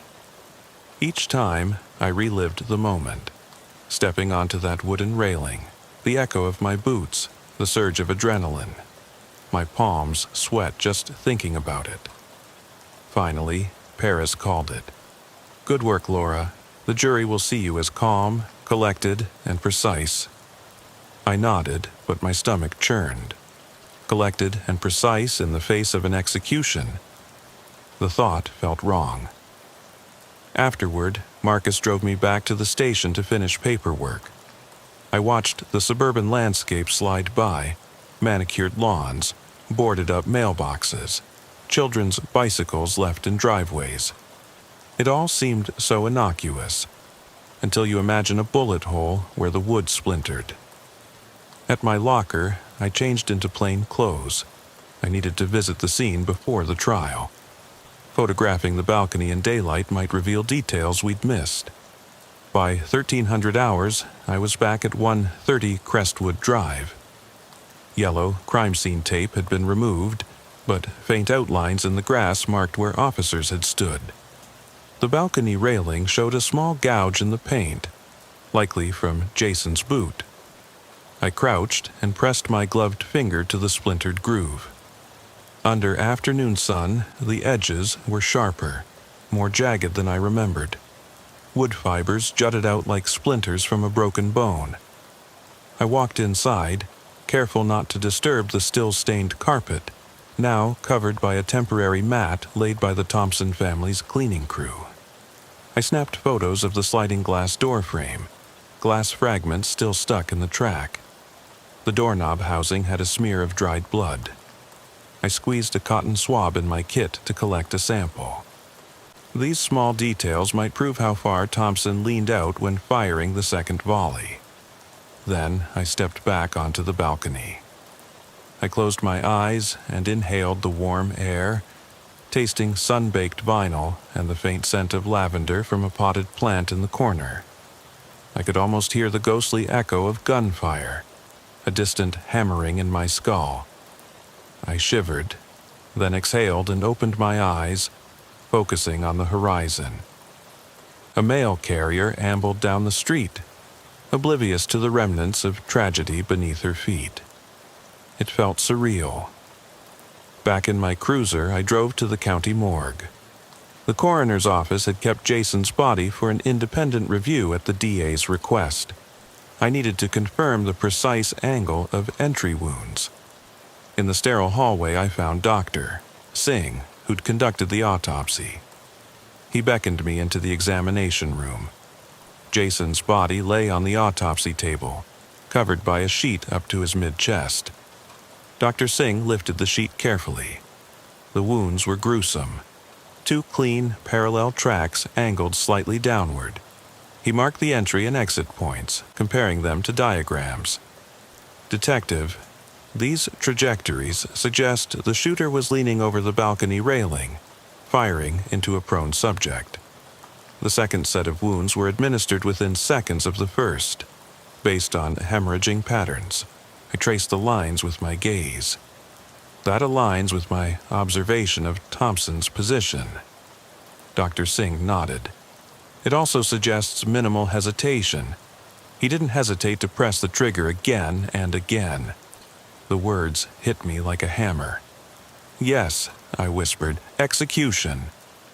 I thanked him and left, my stomach twisting. By the time I returned home that evening, the sun had dipped low. I cracked the window to let in the cool air, but I couldn't shake the feeling of being watched. On my desk lay the conference room's printed photographs. The balcony, the shell casings, the autopsy diagrams. I sorted them into evidence folders, labeling each carefully. My hands finally steadied. Organization felt like armor against the chaos in my mind. At 2100 hours, I forced myself to eat. A frozen meal, lasagna, undercooked at the edges, felt like cardboard in my mouth. I drank water instead of tea. I couldn't handle any more caffeine. I flipped through the station's policy manual, rereading the section on use of force. It clearly states that once the threat is neutralized, additional shots constitute excessive force. Yet, defense would argue Thompson perceived ongoing threat. How do you prove a prone, helpless boy wasn't dangerous? I closed the manual and rubbed my temples. I slipped into bed at midnight, the roar of air conditioning humming like a distant thunder. My eyes closed, but sleep eluded me. Instead, I lay listening. The tick of my clock, the hum of streetlights, the faint thump of wind against the window pane. At 2:17, I sat up with a start. Footsteps, quiet but deliberate, paused at my door. I flicked on the lamp. The room was empty, my heart hammered. Just the house settling, I told myself. Yet the sound lingered in my ears, a reminder that even solitude could betray you. The next morning brought more interviews. I deposed the first responding officers, capturing their recollections. Thompson's demeanor, Emily's screams, the timing of the taser deployment. Each account fit the narrative, until I spoke with Officer Franklin, who hesitated when asked about the second volley. "Detective," he said, "get away," then fired again. I can't explain his calm. It was like he was methodical. I noted every word, sensing how crucial that adjective, methodical, would be in court. By mid-afternoon, I was exhausted to my bones. I stepped outside for air. The sky was a washed-out gray. A school bus crawled past on Crestwood Drive, children chattering inside, none aware of the horrors that occurred on that street. My radio crackled to life. "Detective Hayes, your presence requested in records." I clicked it off, swallowed my frustration, and headed back. In records, I found a stack of background files on Charles Thompson. His military service 20 years earlier, discharge under honorable conditions, then the death of his wife in a car accident 4 years ago. He'd struggled with depression, taken leave for counseling, then returned to a desk job. I paged through his personnel file for references to anger management. Nothing. No red flags, no previous violent incidents. Just a father who lost his wife and a teenager who died trying to surprise his girlfriend. I printed out the relevant pages. They would bolster the DA's argument that Thompson was not an active threat actor, but a grieving widower whose emotions spiraled into lethal overreaction. As I gathered the files, I felt a tightness, how easily loss can ripple into tragedy. When I finally left the station at 19:30, night had already fallen. The moon was a thin sliver above the rooftops. I climbed into my cruiser, closed the door, and locked it. As I turned the key, I glanced at the rearview mirror. For a moment, I thought I saw a figure standing in the back seat. Someone hunched over, head bowed. My blood ran cold. I slammed the door open, peered inside, empty. I steadied my breath. "It's just the shadows," I whispered. But as I drove away, I couldn't escape the feeling that somewhere, beyond the hum of the engine, a young boy's final plea still echoed. "Detective, help me." Tomorrow, I'd stand in that courtroom and tell Jason's story. But tonight, under the weight of every bullet fired and every memory etched into my mind, I wondered if words alone could ever deliver justice, or if they would only deepen the wounds left behind. I eased into bed after the long drive home, but sleep refused me. My mind replayed the day's events in looped projections. The hollow thud of the judge's gavel, the hush that fell over the gallery when I took the stand, Emily's tear-red face hovering at the prosecution's table. I stared at the ceiling as the ceiling fan rotated lazily above me, its blades casting slow-moving shadows that felt like hands reaching down. My phone vibrated twice on the nightstand, a reminder set for tomorrow's 7 a.m. briefing. I silenced it and rolled onto my side, but the mattress felt like a slab of concrete, unyielding and cold. In the darkness, I heard it again, the faint echo of gunfire, spaced exactly 19 seconds apart. 3 shots, a pause, and then 6, just like that night on Crestwood Drive. My heart pounded in my ears, drowning out the fan's whir. I forced my eyes shut, willing the images away, but all I could see was Jason's face, half of it missing, bone and tissue fanned across the pavement like torn paper. His eyes stared at nothingness, but in my memory they glared back at me, demanding acknowledgement. At 3:17, I gave up and sat upright. The room was still, the only light a sliver of moon through the blinds. I fumbled for my recorder on the nightstand and clicked it on. Detective Hayes, personal log. I can't sleep. The court looms tomorrow, and I feel the weight of every witness statement pressing down on me. I'm afraid of forgetting something critical, but more afraid of remembering too much, of letting the memory fracture my resolve, The silence is unbearable. I clicked it off and slid from the bed, planting my feet on the cool hardwood floor. I brewed coffee at 4 a.m., the machine's hiss and drip imprinting a dull comfort in the otherwise mute apartment. I stared into the dark liquid, adding just enough cream to dull the bitterness. I carried the mug to the living room couch and wrapped my arms around it like armor. The morning news droned quietly on the muted TV. I left it on the ambulance crash report segment, oddly fitting, while I reviewed my notes on the Thompson family dynamics.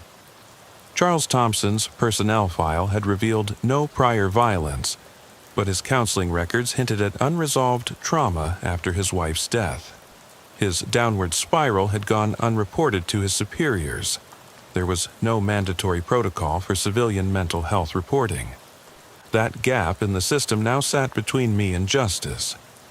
By 5:45, I was dressed in uniform and in my cruiser, heading to the precinct. The sky was still ink black, but the first hints of dawn bled at the horizon.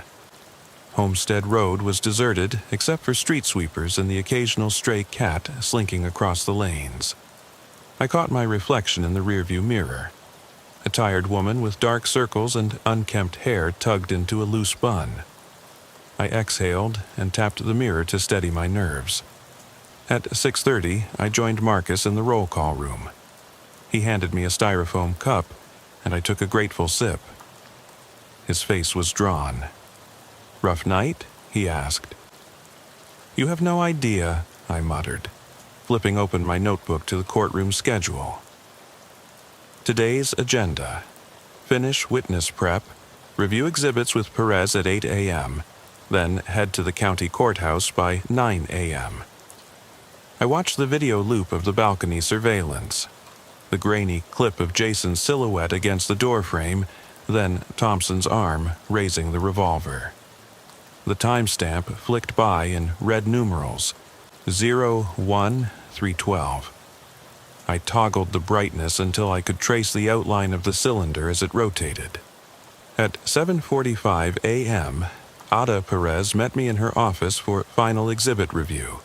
She arranged photographs, the shattered window pane, the spent casings marked C1 through C6, autopsy images showing internal hemorrhaging.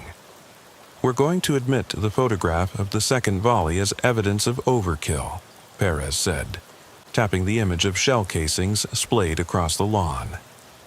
"Defense will object, but these are key. Word your description precisely." The placement and grouping of the casings indicates the suspect's deliberate, repeated use of lethal force on an already neutralized subject. "Understand?" I nodded, though my stomach churned with the weight of it. "Understood." We practiced my direct examination narrative, concise, factual, devoid of personal judgment, no editorializing, just the crime scene facts, the timing, Thompson's actions. Then we rehearsed the cross, anticipate the defense's questions about perceived threat, mental state, my own use of force options. I kept my answers firm. He was twice removed from his child's threat zone. He reloaded deliberately.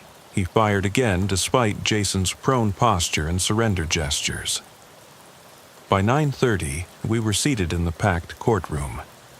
Wooden benches groaned under the weight of onlookers. Neighbors, journalists, amateur legal observers.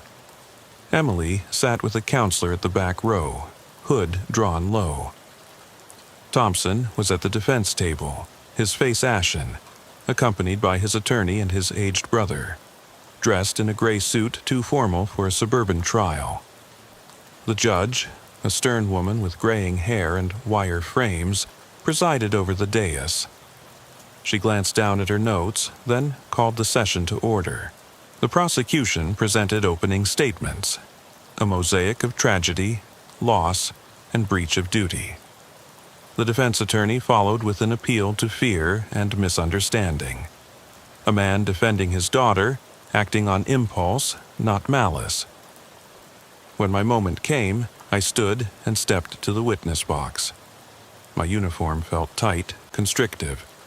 Every pin and badge an accusation waiting to be explained. I placed my hands on the rail and looked straight at the jury. "Detective Laura Hayes," I said, voice steady.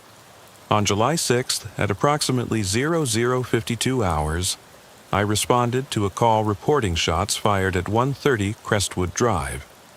Upon arrival, I observed an adult male standing over a second-floor balcony, armed, and a juvenile male lying on the ground below. The male on the balcony, later identified as Charles Thompson, was pointing a revolver at the juvenile, Jason Miller, who—" I paused, swallowing hard, "who appeared incapacitated, face down, with no weapon in hand." The lead defense attorney's eyes narrowed. When I mentioned incapacitated, he reached for his objections but did not speak. The judge allowed the statement as part of my observation. I continued. Thompson discharged his weapon twice, causing the juvenile to fall.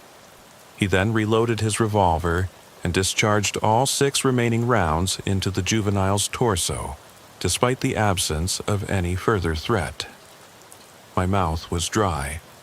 I could taste the faint copper tang still lingering. During cross-examination, the defense attorney's tone sharpened.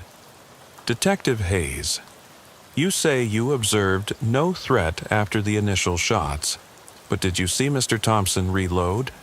It was dark, wasn't it?" I tilted my head to meet his gaze. "Sir, the balcony was illuminated by the cruiser's spotlight and emergency lighting. I personally saw him withdraw the cylinder and chamber each round." He leaned forward. "Or you assumed he reloaded because, let's be honest, you didn't see the entire process. You're making an inference, detective, not a statement of fact." My pulse spiked. In his mind, the ambiguity cast doubt on my credibility. I closed my eyes for a second, inhaled, and opened them again. "Sir, I did witness each exchange of cartridges.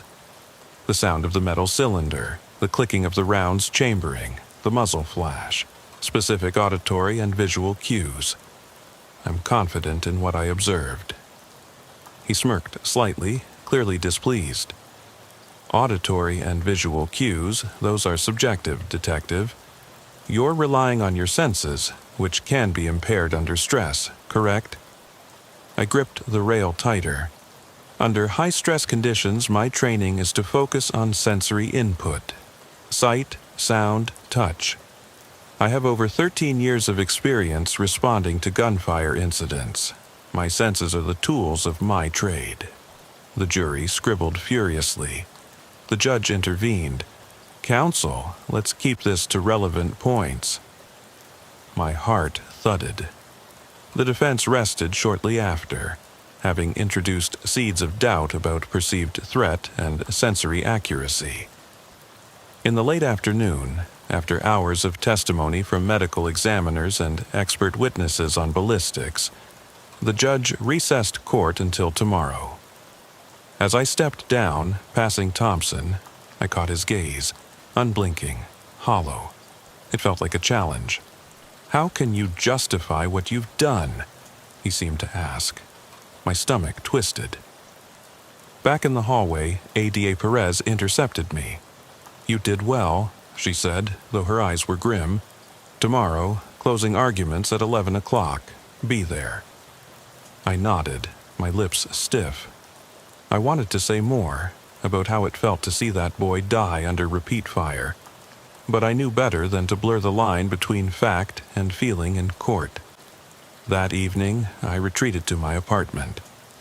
The city lights glowed through my window, a constellation of human lives moving on. I heated leftovers for dinner, but each bite felt tasteless. I turned on my recorder. Personal log. The courtroom felt like a crucible. They tested every detail of my perception, my reaction times, my motives. I'm exhausted, not physically but emotionally. I fear tomorrow's closing will carry the weight of a jury's verdict. If they find Thompson guilty, will I feel vindicated? Or will I only feel the emptiness of a boy who cannot be brought back? I don't know. I clicked it off. I sank onto the couch, wrapping a blanket around my shoulders. My phone buzzed again, an email notification. Expecting another legal update, I unlocked the screen. Instead, it was an anonymous email with no subject line. The body contained a single attachment, a photograph. I tapped to open it.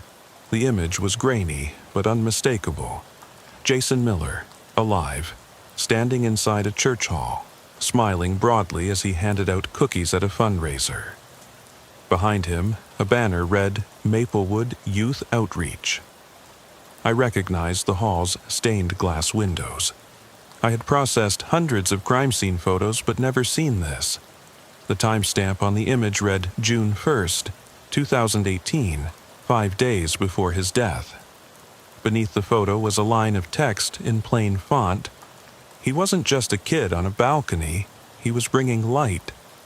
What else don't you see, detective? My chest tightened. Who would send this? Had someone been watching me? I stared at the photo. The warmth of his smile contrasted violently with the horror I carried in my mind.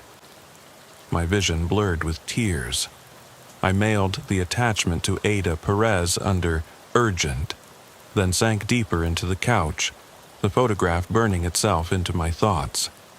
As I sat there, the hum of the refrigerator sounded like a low heartbeat. The anonymous note echoed in my mind. What else don't you see? I knew the trial tomorrow would hinge on whether the jury believed Thompson saw a threat, or if they believed Jason was nothing more than a boy who climbed for love and paid with his life. But now, with this new image, I wondered what else was hidden. Every flash of detail I thought certain seemed murky, and in that uncertainty I felt the walls closing in. Tomorrow I would stand before the judge and jury one last time. I would state the facts as I saw them. But as I turned off the lights and lay back on the couch, I realized the real question wasn't what happened on that balcony, but what I might have missed in the shadows. I drifted into a troubled half-sleep, the echo of the anonymous message reverberating in my mind. What else don't you see? And then the footsteps returned, slower this time. 3 steps on the hardwood floor beside my sofa.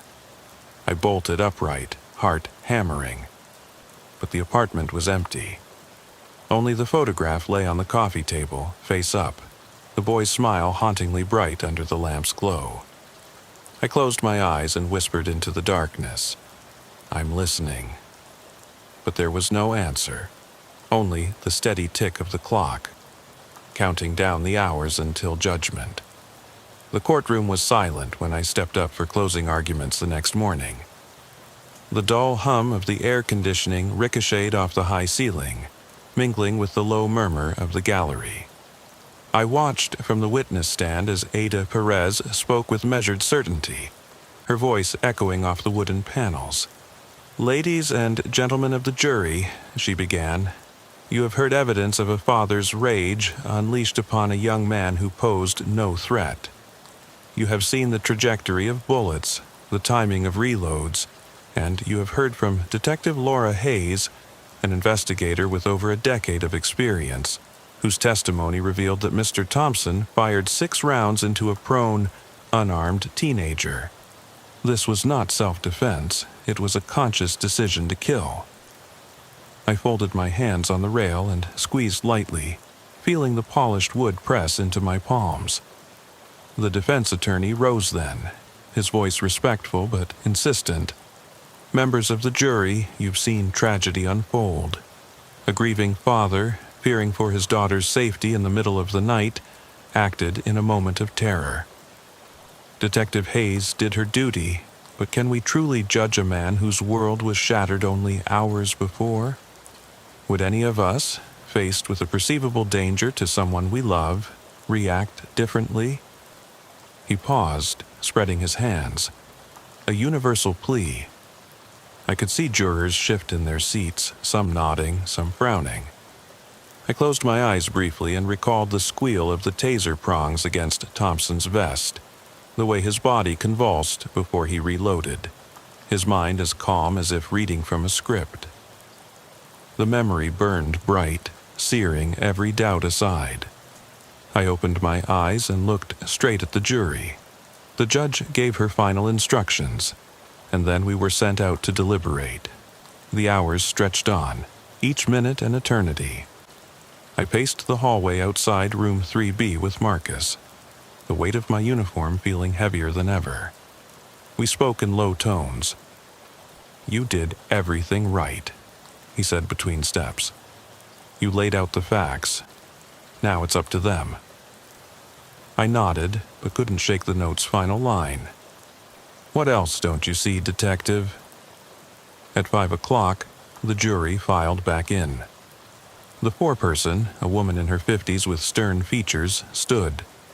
The judge asked, "Have you reached a verdict?"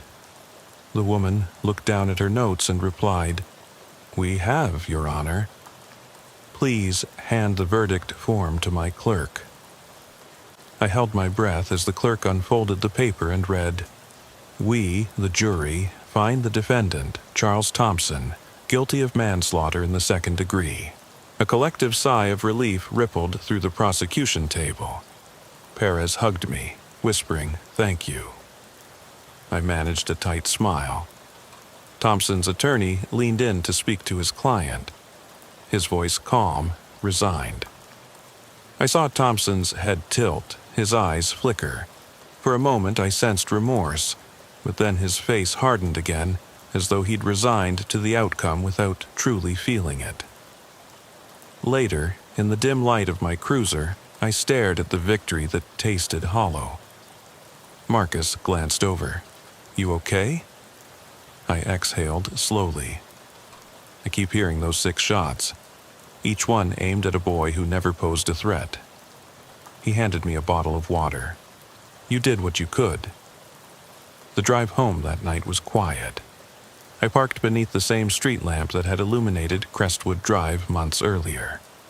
The halo of yellow light hovered above me, and for an instant I froze, half expecting to see Emily's tear-streaked face pressed against the window.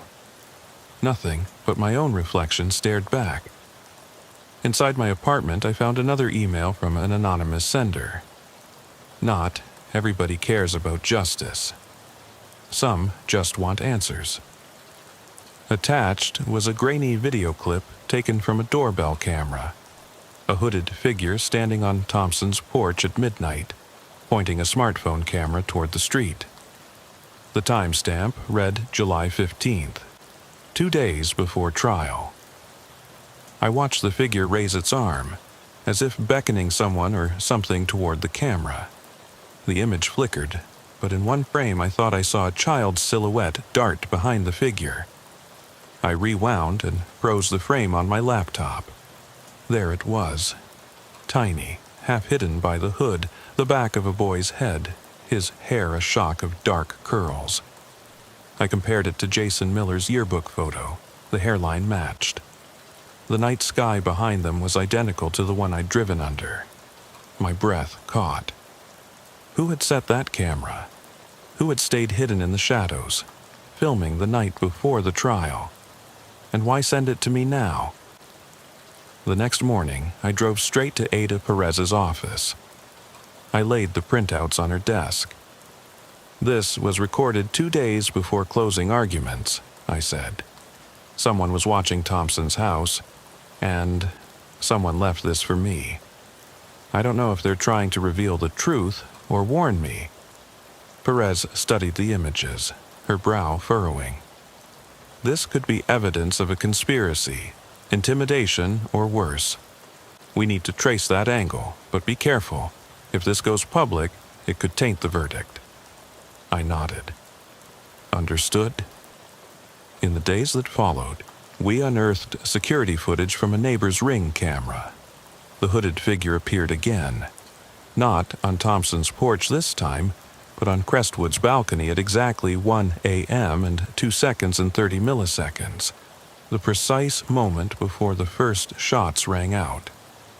The figure lingered in the frame for only 2 seconds, phone raised, then vanished. No face, no identity. Marcus and I canvassed the neighborhood for witnesses. Everyone reported only one hooded stranger, the same person we now believed had documented the lead-in to Jason's death and Thompson's rampage. But no one could identify the stranger. There were no footprints, no companions, nothing left behind but a dozen glare-filled video frames. Late one night, unable to sleep, I replayed that 2-second clip over and over. The figure's posture was almost casual, arm raised, wrist at eye level. But why document it? Were they a guardian angel of sorts, rooting out injustice? Or a darker presence preying on violence, drawn to death like a moth to flame? I closed my eyes and heard, in my memory, Emily's sobs, the echo of my taser, and beneath it all, the soft digital hum of a video recording. The file's metadata indicated it was sent from an untraceable account routed through a VPN. It was nearly impossible to track. Whoever it was had planned this carefully, sending the photo of Jason's cookie drive smile, the time-stamped clip on the balcony, and the video from Thompson's porch. 3 elements, each pointing to unseen witnesses. 3 messages, each suggesting that the story we'd told was only part of what really happened.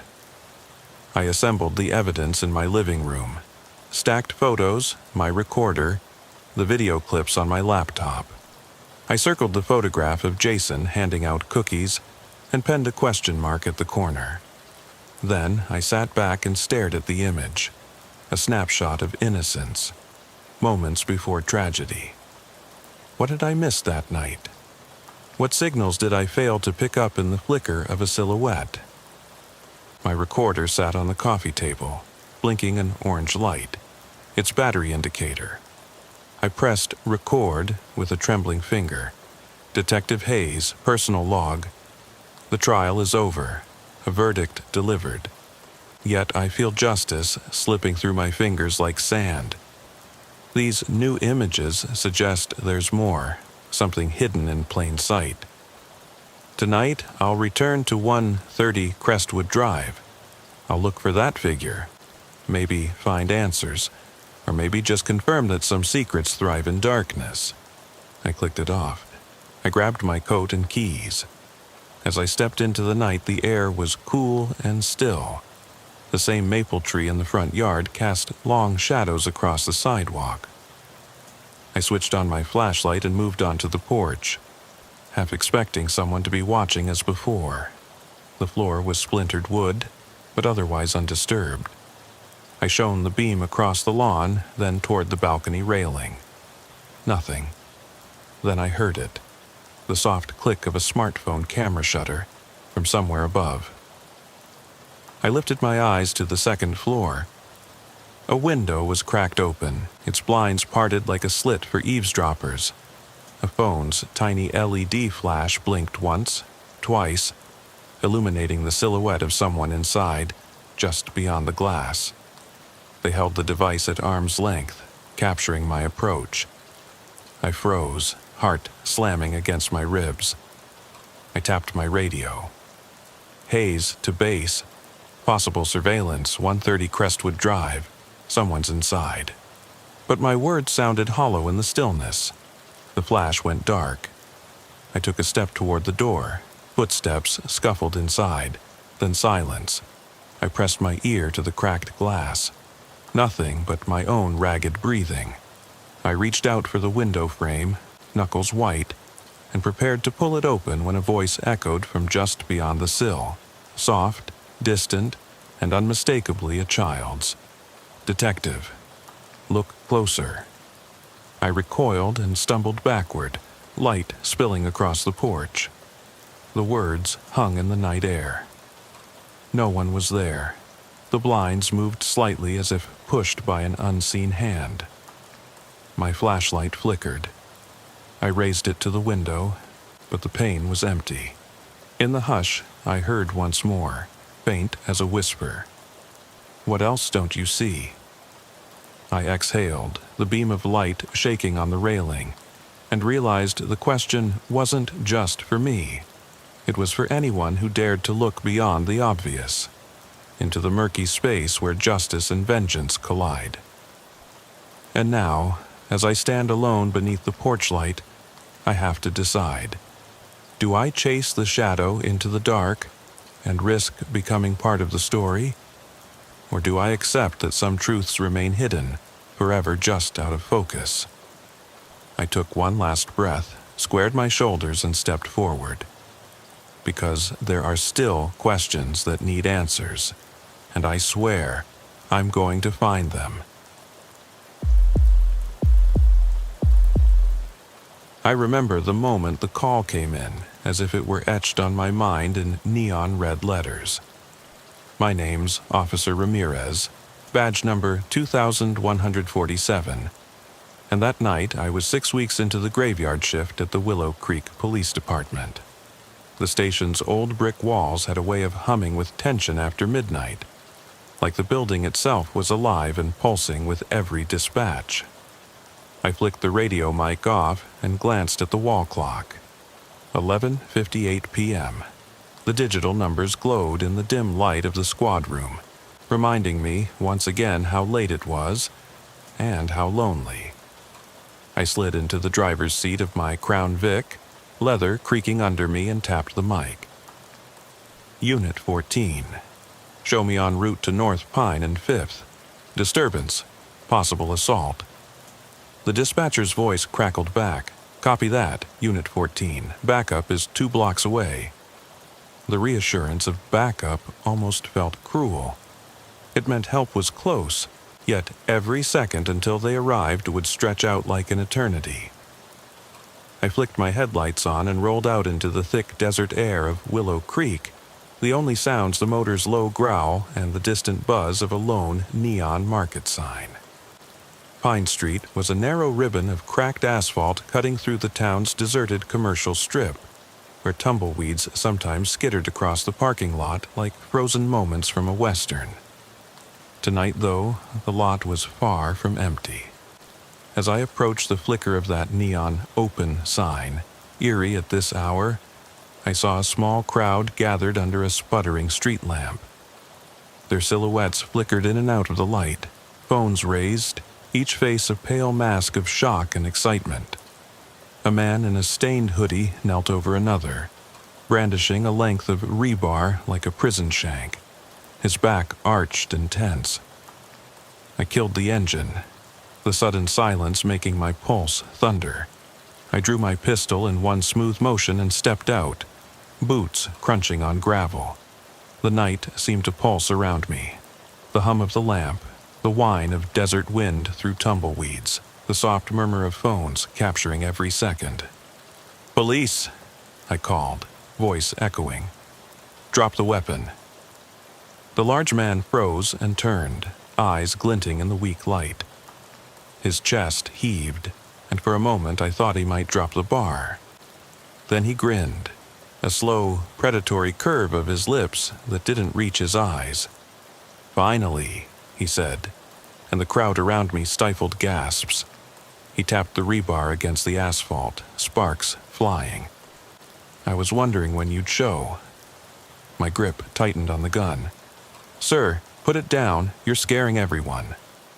He tilted his head, listening as though I'd spoken in a language only he could understand. Then he spoke again. No silent words. The words landed like a blow. No silent words. I swallowed hard, the hairs on my neck standing up. He meant voices in his head, voices I couldn't hear, but that clearly drove every move he made. He stepped away from the man on the ground, thin, shaking, hoodie soaked in sweat, and turned directly toward me. "Tell me," he said, voice calm now, almost gentle. "What do you see?" I forced myself not to flinch. "I see you holding a weapon over someone who's already terrified," I said. "I see a man who's been hurt. I see people who could get hurt." He nodded, like a professor marking my answer. "And yet you aim your weapon at me. Why?" my heart pounded. I could feel the sweat beading on my forehead. The street lamp wavered, and for a second I thought the light itself was breathing. "Because I have to," I said. "Because you're dangerous." Anger flickered in his pale eyes. Dangerous to whom? To me? Or to them? He gestured toward the victim, a boy no older than 20, who lay curled against the cold hood of a car, knees drawn up, face buried in his arms. The man swung the rebar in a lazy arc, the metal scraping the asphalt, bursting sparks. I took a cautious step forward. "Because if you don't put it down, I will. And no one else will get hurt." He chuckled, a dry, hollow sound, and I saw the madness in his eyes, how the neon sign's red glow reflected in the wet sheen of his forehead. He leaned in, close enough that I could see the flecks of orange in his pupils. "You really think you can save him?" he whispered. "You think you can save me?" Before I could react, he lunged, rebar swinging. The motion was so sudden, so violent, that I barely had time to raise my gun. The shot cracked like a whip. He staggered but didn't fall, rebar slicing the air. I squeezed the trigger again and again, each round echoing down the empty strip. Silence fell. The rebar clattered to the pavement. The man slumped, breathing raggedly, eyes half closed. He lay still, blood blossoming on his shirt. The boy screamed, scrambling away on shaking legs, eyes wide with terror and relief. I called it in. Shots fired, suspect down. Need EMS and coroner, possible gunshot wound. As I knelt beside the wounded man, pressed the radio mic again, I felt the weight of reality crash over me. The rebar was a blunt weapon, but each bullet tore through flesh and muscle. He screamed in pain, curses and pleads tangled together. I had done what any cop would do, but at what cost? Sirens approached in the distance, backup and EMS converging like vultures. I lay my gun on the pavement and placed a hand on the man's shoulder. He hissed through clenched teeth, but his breathing steadied. He looked at me, eyes narrowing. "No silent words," he rasped. I stayed with him until the medics arrived, until they tended his wounds and loaded him onto a gurney. He stared at me the whole time, as if trying to memorize my face. Later, back at the station, I replayed every moment. The lamp's flicker, the hum of wind, the taste of dust on my tongue. I walked past the evidence room where my report sat waiting, typed up in neat paragraphs that could never capture the fevered panic in my chest. I pressed the mic, but no words came. The memory was too loud. I went home at dawn, unable to sleep. My partner found me on the couch, uniform half off, eyes glazed. I looked at him and said, voice hollow, "We need more training." He nodded. "Yeah, we do." But in that moment, I wondered whether any training could prepare you for the silent words. Those voices that only one person hears, driving them to violence at 2 a.m. under a flickering neon sign. I wondered whether the real danger of the graveyard shift wasn't the emptiness around you, but the darkness inside someone else's mind. The hours after the shooting blurred together like a fevered dream. I remember stumbling out of the call room just before sunrise, the sky bleeding pale pink through the blinds of my squad room window. My uniform was still stained, grit from the asphalt, flecks of blood, I couldn't tell whose, so I peeled it off in the locker room and shoved it into the evidence bin. I couldn't bring myself to look at it again. My partner, Thompson, found me slumped in the briefing area, head in my hands. He didn't say a word. He never did when things got rough. Instead, he slid a styrofoam cup of black coffee across the table toward me. Steam curled up, promising warmth. I looked down at it, the surface rippling like a pond disturbed by a falling leaf, and took a long, trembling sip. "Report's waiting," he said softly. You want to knock it out or you need more time? I exhaled, feeling the weight of every second. Give me 20, I muttered, pushing myself to my feet. My legs felt like rubber, but I walked to the computer, logged in, and started typing. The words came out disjointed at first. Shots fired, suspect down, possible GSW to pole wielder. But I forced myself to keep going, to capture every detail, the flicker of the neon sign, the rebar's sparks, the suspect's whisper. No silent words, over and over in my head like a mantra. When I hit submit, my fingers ached. Thompson took the report, nodded, and left without a sound. I wanted to follow him, to retreat somewhere safe, but there was no safe place on graveyard shift. The station was already coming back to life. Units returning from calls, dispatchers yawning into their mics, the radio crackling with new emergencies, a barking dog stuck in a neighbor's attic, a two-car fender bender on Elm, a noise complaint at a trailer park. Each new call reminded me I couldn't stop. I had to keep moving. I grabbed my coat and walked outside. The morning air was crisp, nearly cold enough to burn my lungs. Up on Pine Street, the lot was empty again, except for tow trucks hooking up the victim's battered car and flashing police lights reflecting off broken glass. I stood at the edge of the sidewalk, watching debris of the night settle into silence. The suspect was loaded into an ambulance on a stretcher. The victim was already gone, driven off for surgery. No cameras, no crowd, just the hushed hiss of the medic's radio. I closed my eyes and tried to slow my breathing. Each inhale was a fight against the images flooding in. The rebar's arc, the echo of each shot, that final gaze when he whispered to me. I'd killed a man, someone whose mind had betrayed him, someone who may have believed he was fending off demons. I'd shot him twice in the back, and now his life lay in the hands of trauma surgeons. By the time I returned to the precinct, the fluorescent lights overhead felt too bright. I wanted to close my eyes, hide under a desk, disappear. Instead, I made my way to the squad room and sat next to the coffee pot. I poured another cup, stared at the dark liquid, and felt a sharp shame prick my gut. The lieutenant appeared, crisp uniform, badges gleaming. He slid into the chair across from me. "Ramirez," he said, voice low but firm. "You did what you had to. Call came in hot, weapon down, threat to an innocent, protocol followed."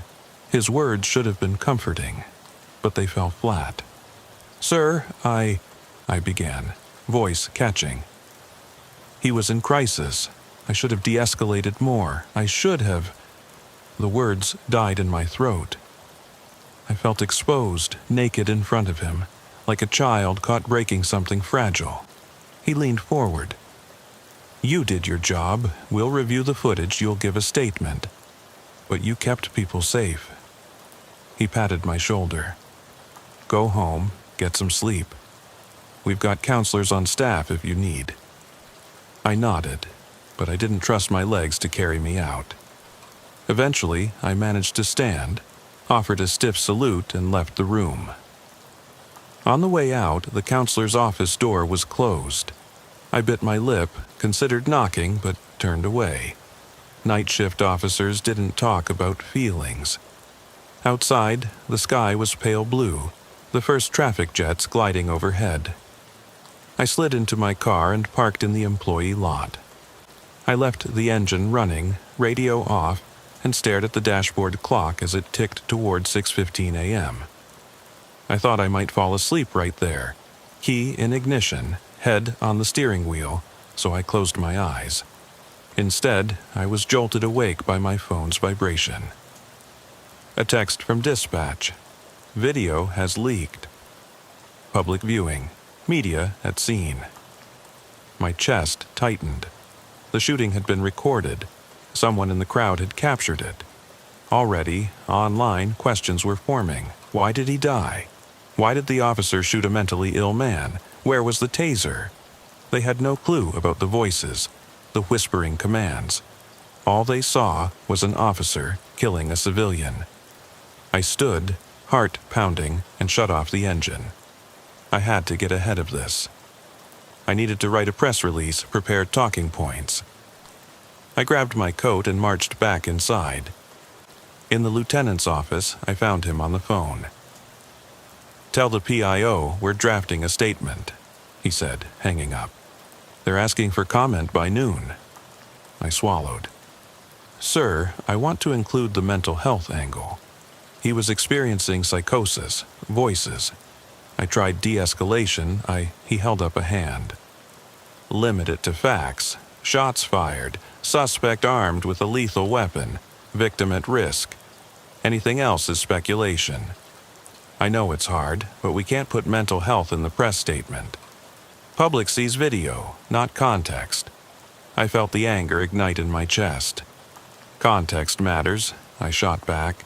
"He wasn't a criminal, he was sick." "They'll see sick as dangerous," the lieutenant said quietly. "You did what you had to do." He stared at me for a moment, then turned back to his computer. "Get your statement in by 11. I'll handle the rest." I sat at the PIO's desk, opened a blank email to media@willowcreekpd.gov, and stared at the cursor blinking. Each blink was a drumbeat. Witness statements, call logs, radio transcripts. None of it captured the weight of his whisper, the racing thunder of my heart, the helplessness I felt standing in that lot. I wrote, "In the early hours of date, Unit 14 responded to a reported assault at North Pine and 5th. Upon arrival, officers encountered one individual armed with a metal pipe threatening another person's life. The acting officer discharged his service weapon, striking the armed individual twice to neutralize the threat.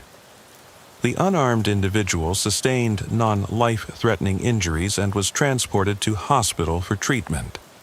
The armed individual was also transported to hospital, where he later succumbed to his wounds. An internal review is underway, and all departmental procedures were followed." I hit send without reading it twice. The words felt hollow, like a ceasefire in a war I'd started myself. That afternoon, I tried to attend the debrief with the counselor. I sat in a small room, chairs arranged in a circle, fluorescent lights buzzing overhead. One by one, officers spoke about how the job affected them. Rage calls, domestic disputes, suicides. When my turn came, I cleared my throat and said, "I feel broken." My voice cracked. I expected nods of sympathy, but I saw polite frowns, glances exchanged. The next officer jumped in. "Time's up for you, Ramirez," he said.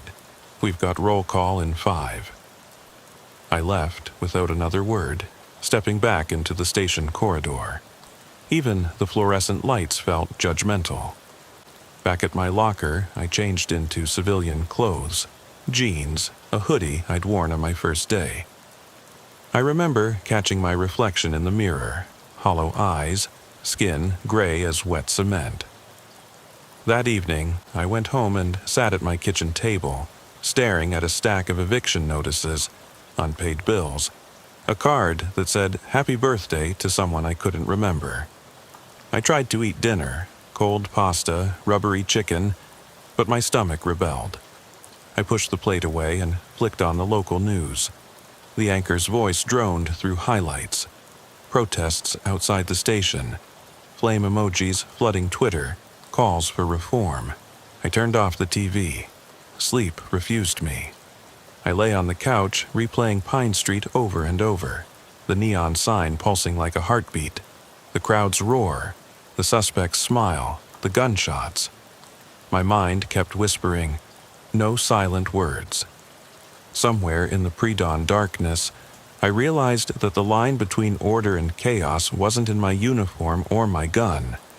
It was in my head, and no amount of procedures or press releases could cleanse that midnight stain. When the sun finally broke through, I knew I had two choices. walk away, or face the silent words head on. I keyed the mic on my cruiser and clicked, Unit 14 in service. And for the first time since that night, I didn't feel ready. But I drove back to work anyway, because on graveyard shift, the darkness never sleeps, and neither can I. The station's fluorescent lights felt colder the second time I walked in that night.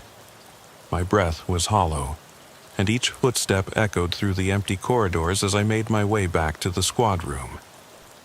The clock on the wall read 10:03 p.m., 11 hours after the shooting. I'd barely had time to eat, and now it was time to pick up the next shift. My partner, Thompson, was already there, sorting through a stack of paperwork. He looked up, eyes bloodshot, and nodded without speaking. I dropped my gear on the desk. My radio crackled immediately. A dog barking in someone's attic, Mason Hill Drive. Nothing serious, but a chance to shake off the weight of yesterday. I stared at the call information. The address was 10 minutes away. I grabbed the keys and stepped outside into the night, the chill pressing against my jacket like a dare. Driving through Willow Creek after dark was surreal. The town seemed suspended between two realities, the safe, suburban morning commute and the unforgiving stillness of midnight. I flicked on my siren for 10 seconds, just enough to clear a slow-moving sedan, and arrived at the Hill residence to find a black Labrador snarling at the ceiling. The homeowner, trembling in sweatpants, pointed upward. "I swear he's stuck up there," she said. "He just won't come down." I set my bag on the hood and climbed a small stepladder. Above me, in the dusty attic vent, I saw the dog's silhouette. I coaxed him with soft whistles. After a few tense moments, he slithered through the opening and barked triumphantly. I lowered him into my arms. The homeowner's relief was palpable. Tears brimmed in her eyes. I handed the Labrador to her husband, who patted me on the shoulder. "Thanks, officer. You saved my dog's life." I managed a weak smile. As I climbed back into the cruiser, I felt something shift inside me. That simple call, so mundane compared to yesterday's violence, should have felt healing. Instead, my hands trembled, and I closed my eyes for a beat, trying to still the echo of gunshots. I breathed deeply and tuned the radio to the station I'd saved for nights like this. A late-night jazz program. The saxophone's low moan helped, the notes stretching into the darkness. Back at the precinct, dispatch pushed me into a new run, suspicious activity at the municipal cemetery gates. I answered without hesitation. This was my realm, quiet, methodical, anchored by routine. I parked under an iron archway heavy with ivy and stepped out into the cool night. Rows of tombstones stretched into infinity beneath a sliver of moon. My flashlight beam trembled as I swept it across a low hedge where a figure crouched. "Police!" I called softly. "Is everything okay here?" The figure, an elderly man in a threadbare coat, straightened. His eyes were sunken, hollow with grief. "I lost her," he whispered. "My wife. She's buried here, but I can't find her headstone." I followed him down the center path. He spoke in broken sentences about the love his wife had for lilies and how he'd promised to always bring her fresh flowers. I guided him to a marker etched with cursive I could barely read. Margaret Louise Carter, 1942 to 2021. He knelt and gently brushed away dirt from a single white lily someone had placed there earlier. He wept quietly, and I felt a pang in my chest. Empathy, fragile as glass. I stayed until he stood and nodded at me. "Thank you, officer," he said, voice steady now, "for bringing me back to her." I watched him shuffle away before turning back to my car. The cemetery gates loomed behind me, a reminder that death lived all around us, even when we thought it was safely buried. I wished I could bury yesterday's memories as easily. my radio shrieked to life again. A fight in progress at Maple and 8th. Possible domestic violence. I checked the time, 11:47 p.m., and glanced at my reflection in the cruiser's rearview mirror. Pale, eyes rimmed red, jaw clenched. I tapped the siren and peeled out. When I arrived, a woman in her 30s stood on her porch, crying. Hair messy, shirt stained. A man inside pounded a closed door, shouting curses. She told me he'd been drinking, angry at the world, smashing things in their living room. I called for backup and stepped onto the porch. The door rattled. I drew my pistol again. Even after everything, it was still the most reflexive motion. The man lunged out, fists raised. My heart raced, but this time I remembered to breathe first. "Sir, step back," I said. "Put your hands where I can see them." He froze, eyes wild behind thick glasses. I kept the beam of my flashlight on his face, illuminating sweat, rage, exhaustion. "No silent words," he muttered, voice cracked. My body froze. My finger brushed the trigger guard. How many times would I hear those words tonight? They felt like a curse, binding me to every broken mind I encountered. This man wasn't the rebar guy, but the phrase was the same. I swallowed, lowered my gun. "It's okay," I said softly. "Let's talk." What followed was slow and halting. I got him to sit on the porch steps, asked him what he was angry about. He said the bills, the job loss, the fear that his wife would leave. I nodded and offered resources, shelter referrals, counseling numbers, a promise that he wouldn't go to jail if he calmed down. I didn't arrest him. Instead, I watched him sign an agreement to seek help and give her space. When he stepped back inside, his wife clutched my arm. "Thank you," she whispered, voice cracking. I nodded and retreated to my car. For a moment, I thought maybe I could make up for yesterday, save someone broken instead of shooting them. But as I sat in the driver's seat, I realized I was chasing ghosts. The same whisper haunted me, insistently. No silent words.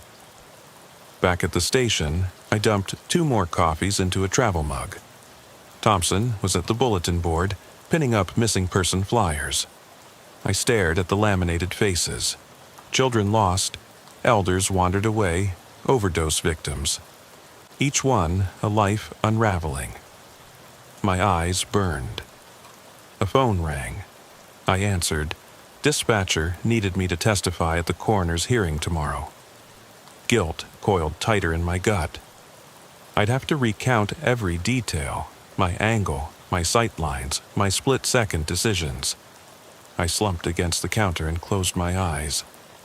The station felt suffocating now, every badge and nameplate a ghost of its own. I wanted to leave, to vanish into the desert night and never return. But I keyed the mic. Unit 14 in service.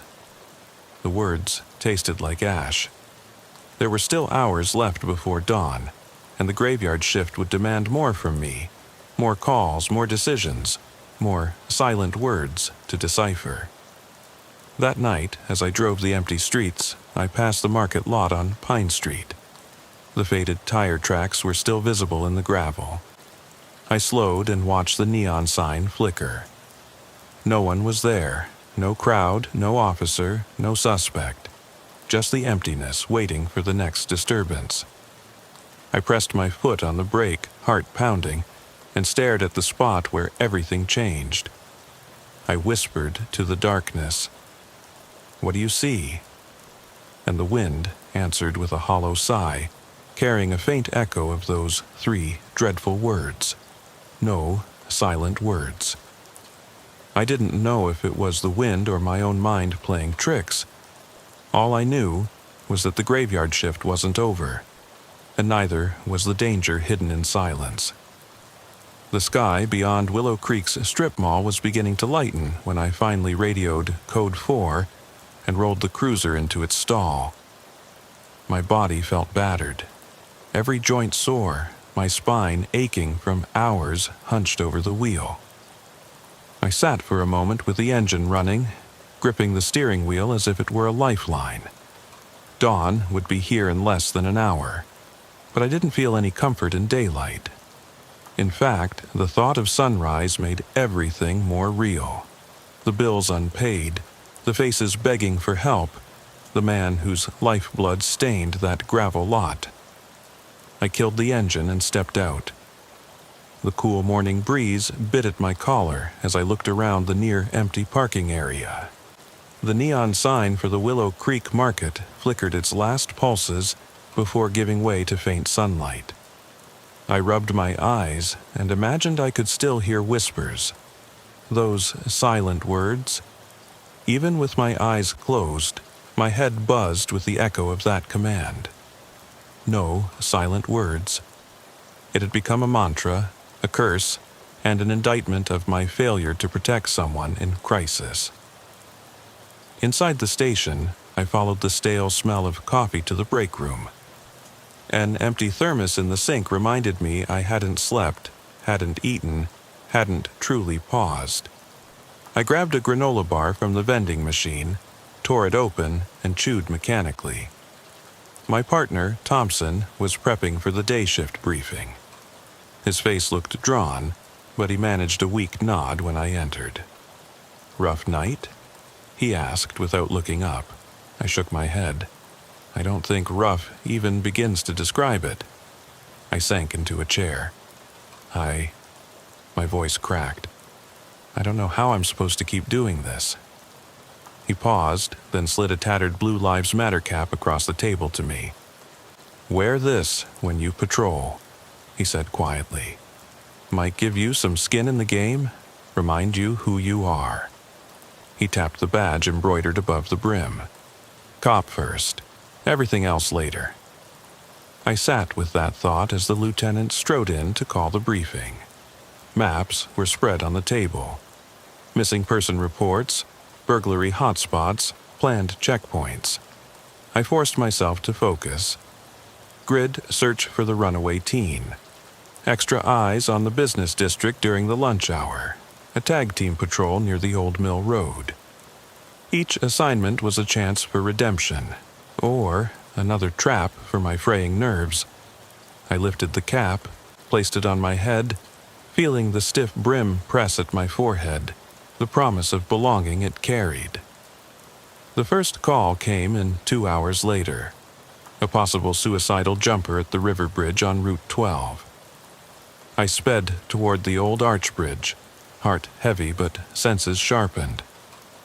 By the time I rounded the corner, I saw a lone figure perched on the railing, legs swinging above the dark current.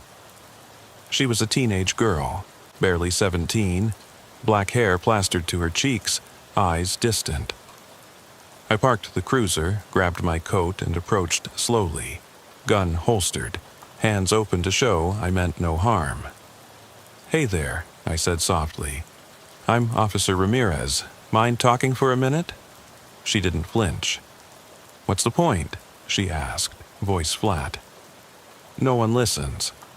I sat on the curb, leaving a good 10 feet between us. "I'm listening now," I said, "but I need you to step back from the edge first." She smiled, bitter and resigned. "You're just like them." Her gaze flicked to the water churning below. They said if I jumped, the pain would end. They said I'd be free. I felt my stomach lurch. This was different. No weapon, just desperation. I reminded myself of my training. Don't try jokes, don't tower over them, match their posture, offer choices. Slowly, I whispered, "You know what I see? I see someone who's fought through hell to get here. You've got more fights left. Help me help you find a way." Tears spilled down her face. "I'm tired." "I know," I said. "Me too." It was the truth. "But we can get through this together. I'll call someone who cares, I promise." I reached out my hand. For a heartbeat, she hesitated, head bowed, eyes closing against fear. Then she placed her hand in mine. I guided her off the railing and into my arms, holding her until she trembled less. I radioed dispatch. Jumper safe. EMS needed for evaluation. Under my uniform cap, I closed my eyes and took a steadying breath. Back at the station, I filed the report with a steady hand. Subject removed from bridge, no attempt to resist. Threat of self-harm, transported for assessment. I pressed send and exhaled. This time, I felt a flicker of purpose, an affirmation that not every call ended in blood. But solace is fragile on graveyard shift. An hour later, a violent crash at the county line. A car flipped on its roof, sparks sizzling through shattered glass. I raced up the shoulder, siren howling, lights flashing, and skidded to a stop. Flames licked at the engine block. 2 bodies lay half visible inside. A man and woman, seatbelts locked, unconscious. I sprinted forward, wrenching the driver's door open. Heat surged. Acrid smoke burned my lungs. I yanked the driver free and dragged him clear, then dashed back to the passenger side. Fire was encroaching fast. I kicked out the window, reached in and grabbed her by the arm. She slipped as I pulled, and my forearm scraped across hot metal. Pain shot up my nerve endings, but I hauled her out. We rolled away just as the engine exploded in a shower of embers. We were met by paramedics, who took over with practiced urgency. I stumbled back, coughing, adrenaline surging. My uniform was scorched, and my skin stung. I realized my heart had pounded so hard I could feel it in my temples. The radio crackled. Backup needed for traffic control. I lifted my trembling hand to key the mic, then lowered it. I didn't want to talk. Words felt useless in the face of fire. Thompson found me leaning against the cruiser, gaze distant, the neon cap fallen to the ground. He slid it back onto my head and said, "You good?" His voice was low, concerned. I looked at him and nodded slowly, swallowing the lump in my throat. "Yeah," I whispered. I'm good." But I wasn't sure if I believed it, because no matter how many people you pull from the brink, bridge jumpers, car wreck victims, those silent words still echo, reminding you of the one you couldn't save, the one you ended. I finished the shift guiding traffic, closing highways, and filing yet another report that night. By the time the sun peeked over the horizon again, I had 2 more incident logs in my queue. A neighborhood dispute over barking dogs, and an elderly man refusing to leave his burning trailer due to a fear of abandonment. Each call tore at me, yet I answered them all. A soldier marching through a war zone of human frailty. As I rubbed my eyes and unloaded the cruiser for the day crew, I realized the weight I carried wasn't just my badge or my gun. It was every life I touched, every breath I saved, every silence I couldn't break. The neon sign at the market might flicker out, the rebar might rust into dust, but the echo of no silent words would never fade. My partner patted me on the back. "Grab some sleep, Ramirez," he said. "You earned it." I shook my head. "Yeah," I replied, but my voice trailed off, because I knew that as soon as the next night fell, I'd be back in that cruiser, heart hammering, listening for the whispers no one else could hear, racing toward the next desperate soul who needed me to speak loud enough so the silent words didn't consume them. The coffee in my travel mug has gone cold by the time I clock back in, but I don't notice. The station is dim, the fluorescent light still half asleep, humming like a distant generator. It's my 5th night back on the graveyard shift since the shooting, a milestone I both dread and anticipate. Every breath feels weighted, each movement slow, as if I'm wading through molasses. I flip through my holster, checking the retention snaps on my taser, my baton, my service weapon, as though inspecting them might somehow restore my confidence. My partner Thompson slides into the squad room behind me, silent as a shadow, and throws me a glance that says more than any words could. He's seen the haunted look in my eyes, the way I flinch at sudden sounds. He pours himself a cup of the worst station coffee and holds out the pot. I nod in thanks, but don't fill my mug. I don't want to feel that jolt of caffeine in my veins. It might push my heart through my throat. The radio crackles. Unit 14, roll to Pine and 5th. Reports of a loiterer near the market lot. Possible suspicious person. It's the spot where everything went wrong, where those silent words first sliced through the night. I look at Thompson and he shrugs. "You want it?" he asks quietly. "I got the next." I nod. I have to face it.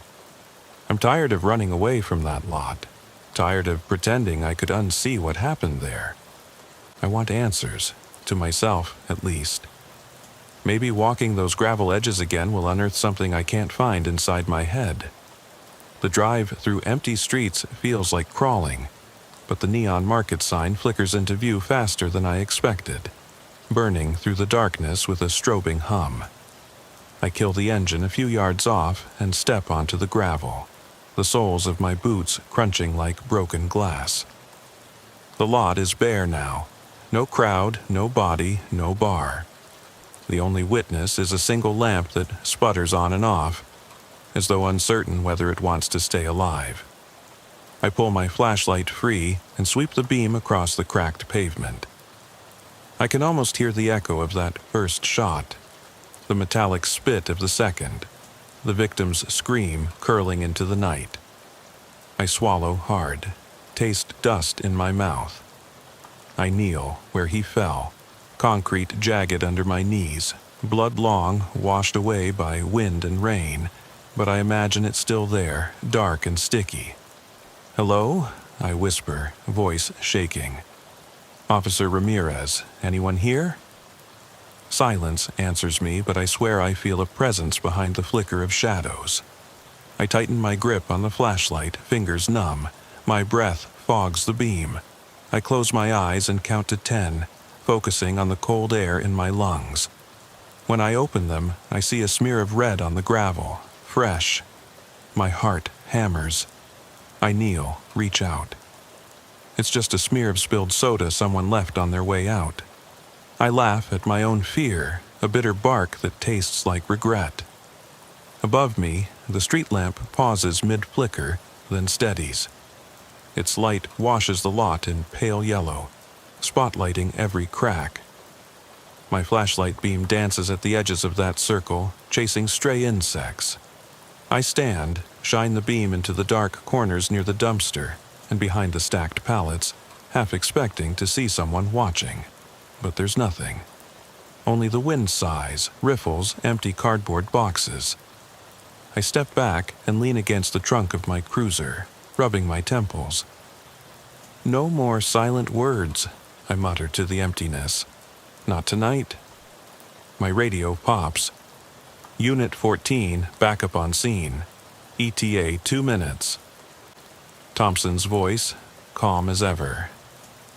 I click the mic. Copy that. I wait, and wait. The lot seems to stretch on forever, an island in the dark, cut off from normal life. I realize that every call I take, every person I help or fail to help, brings me right back here to this same question. What do you see when nothing is there? The overhead lights of Thompson's cruiser round the corner. Headlights carve a path through the gloom. He kills the engine and steps out, closing the door with a sigh. He joins me at the edge of the lot. Neither of us speaks at first, the weight between us heavy and silent. He nods toward the lamp. "It's been a month since this place got its shine back," he says. "Funny how some scars don't heal." I follow his gaze to the lot, where the suspect fell, where I lost my naive belief in clear answers. "You still coming?" I ask, voice low. He raises an eyebrow. "We can circle the block, check it out, see if anything's changed." We drive around the block, weaving past shuttered stores and empty parking bays. On the second pass, I spot something new. Tire tracks cutting diagonally through the gravel, leading to the far corner by the chain-link fence. More recent than the old stains. Fresh. I park and step out again. The tracks are deep, like the driver skidded in.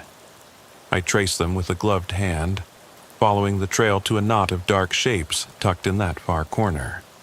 A pair of huddled figures under cheap blankets, eyes reflecting my light. Two homeless men, probably looking for a place to sleep off the night. I lower my flashlight. Relief and shame roll through me. "Sorry," I say softly. "Thought this place was empty." The older of the two grunts and sits up, squinting at the light. He's clutching a travel mug, shivering.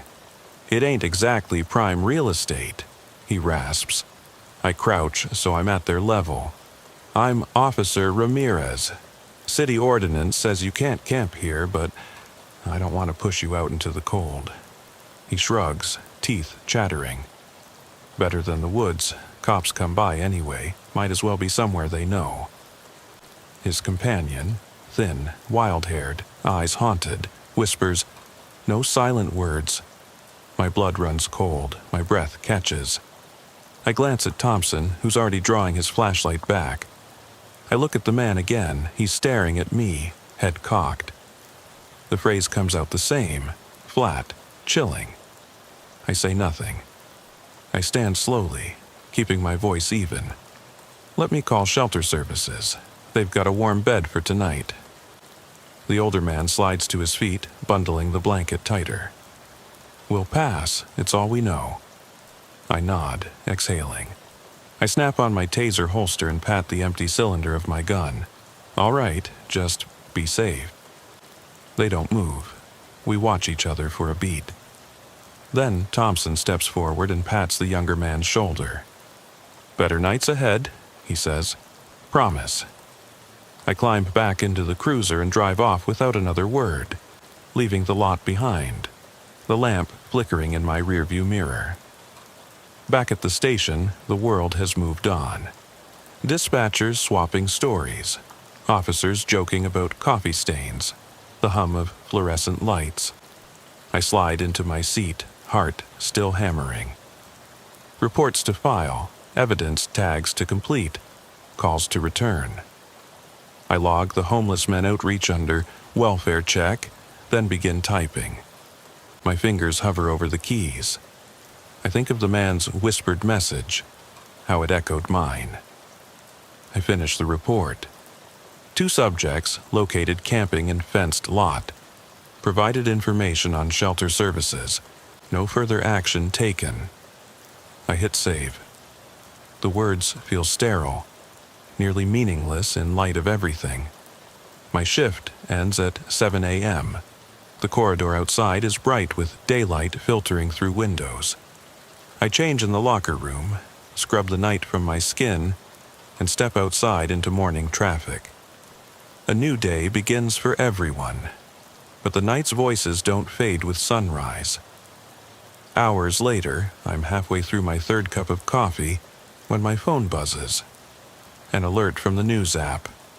Willow Creek Market Lot, new investigation, launched after alleged police misconduct video leaks.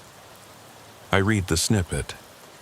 Amateur footage appears to show an officer shouting, "Drop the weapon," before firing at a suspect who may have been mentally ill. I close the article, stomach twisting. The silent words echo in my mind. No silent words. They aren't just his words anymore. They're mine too.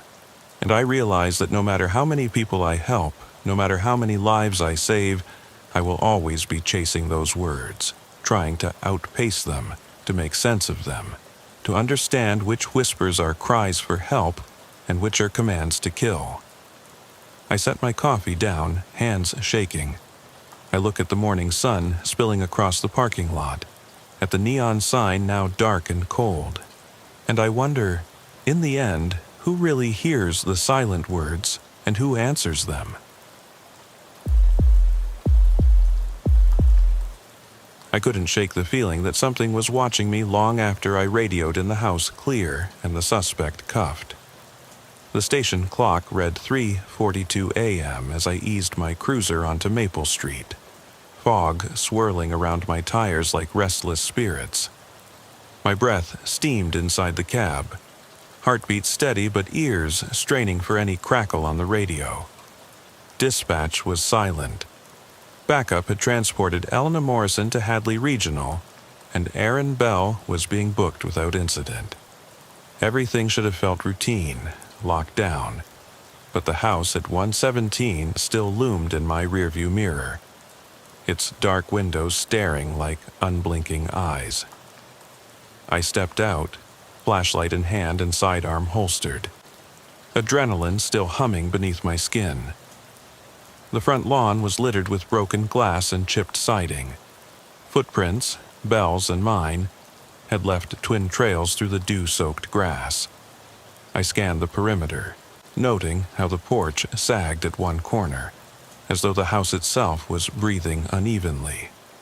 A single porch light flickered, unplugged, I'd thought, casting a harsh beam that sliced through the mist and vanished into darkness. I swallowed, flexing my shoulders. Standard procedure: clear the scene, document everything, close the case. Yet the hair at the back of my neck stood on end. The door creaked as I pushed it open, again. My flashlight cut through the gloom to reveal overturned toys in the foyer. Shards of family photos scattered across the floor. The air felt colder inside, as though the walls had sucked the warmth from my bones. Every step echoed against splintered banisters.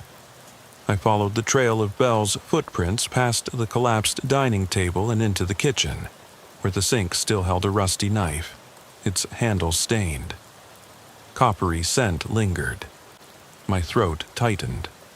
I clicked off my radio. No point in alarming dispatch until I knew what I'd stumbled into. A door at the end of the hallway stood cracked, bedroom paint peeling in curling strips around the frame. I hesitated, hand on the knob, listening for breath, for movement. My pulse echoed in my ears.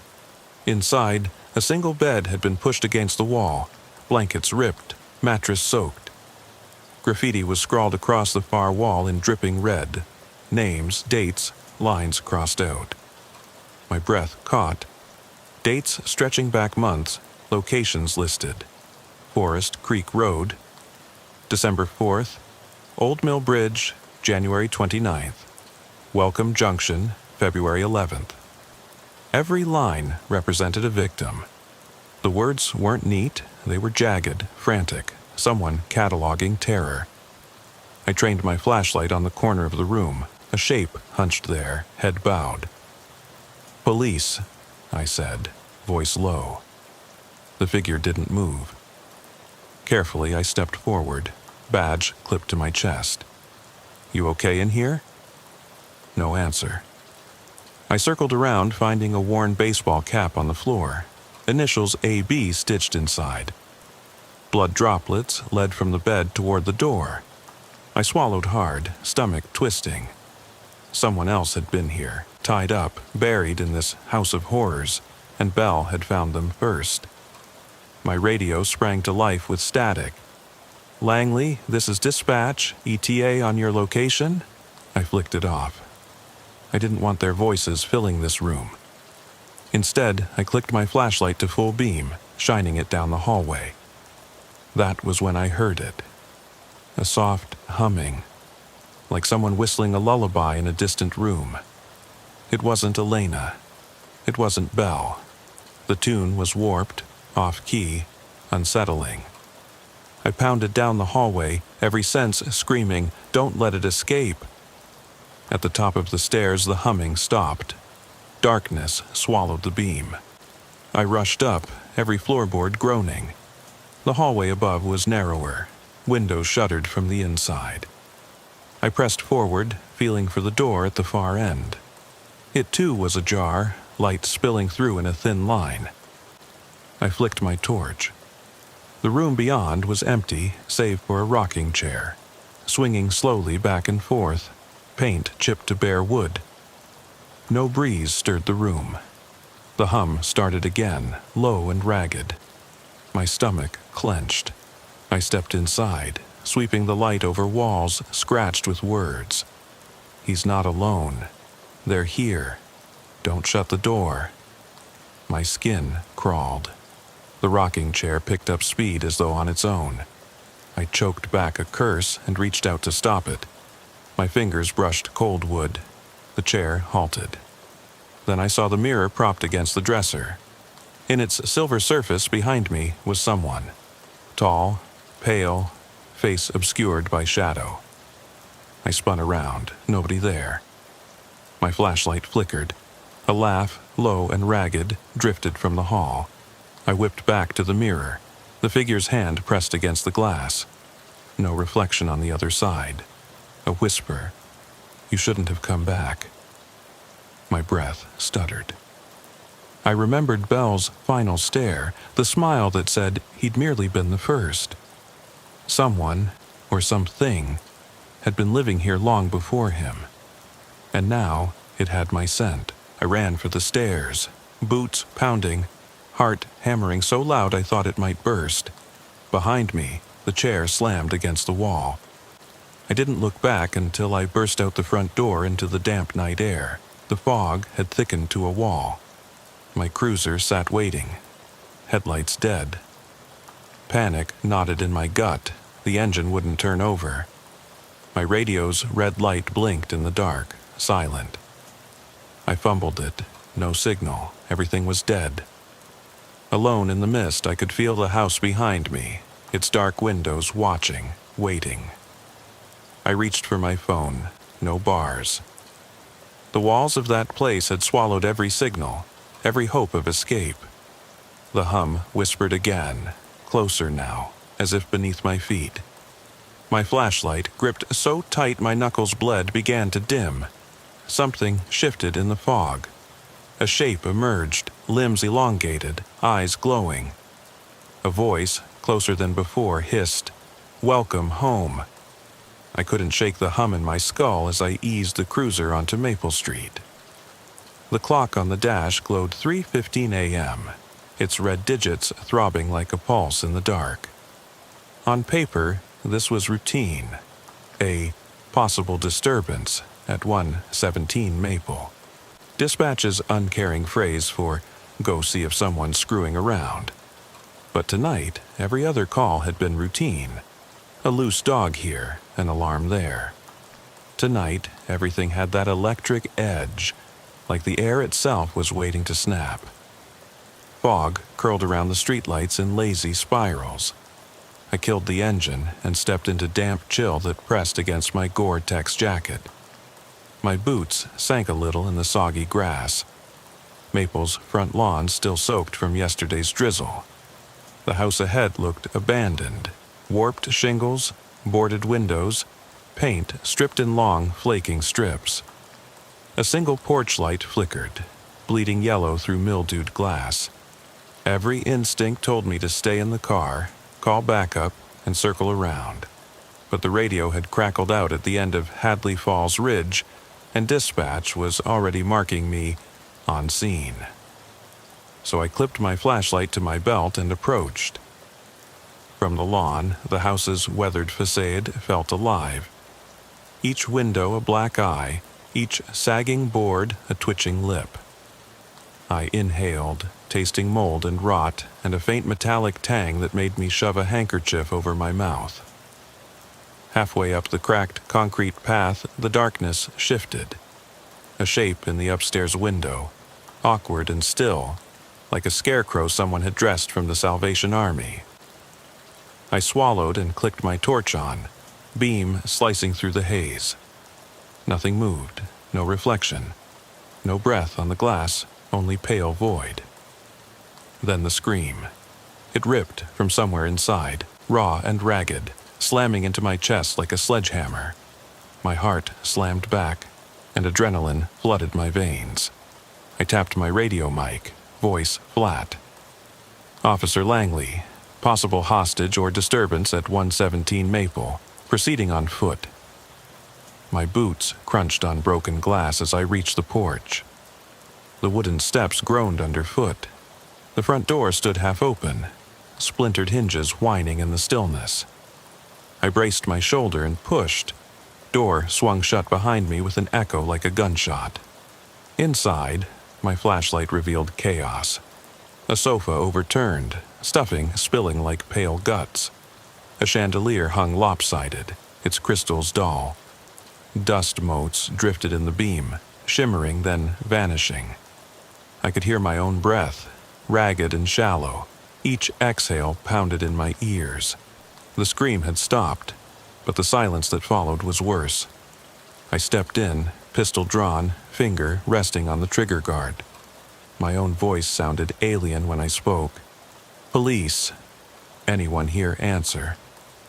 My beam swept the foyer and found footprints in the dust. Bare soles, uneven, heading toward a narrow hallway. I followed, stepping carefully around splintered floorboards, every creak a betraying announcement. The smell changed as I moved deeper, from mildewed carpet to something coppery, thick, sickly sweet, like blood left to puddle.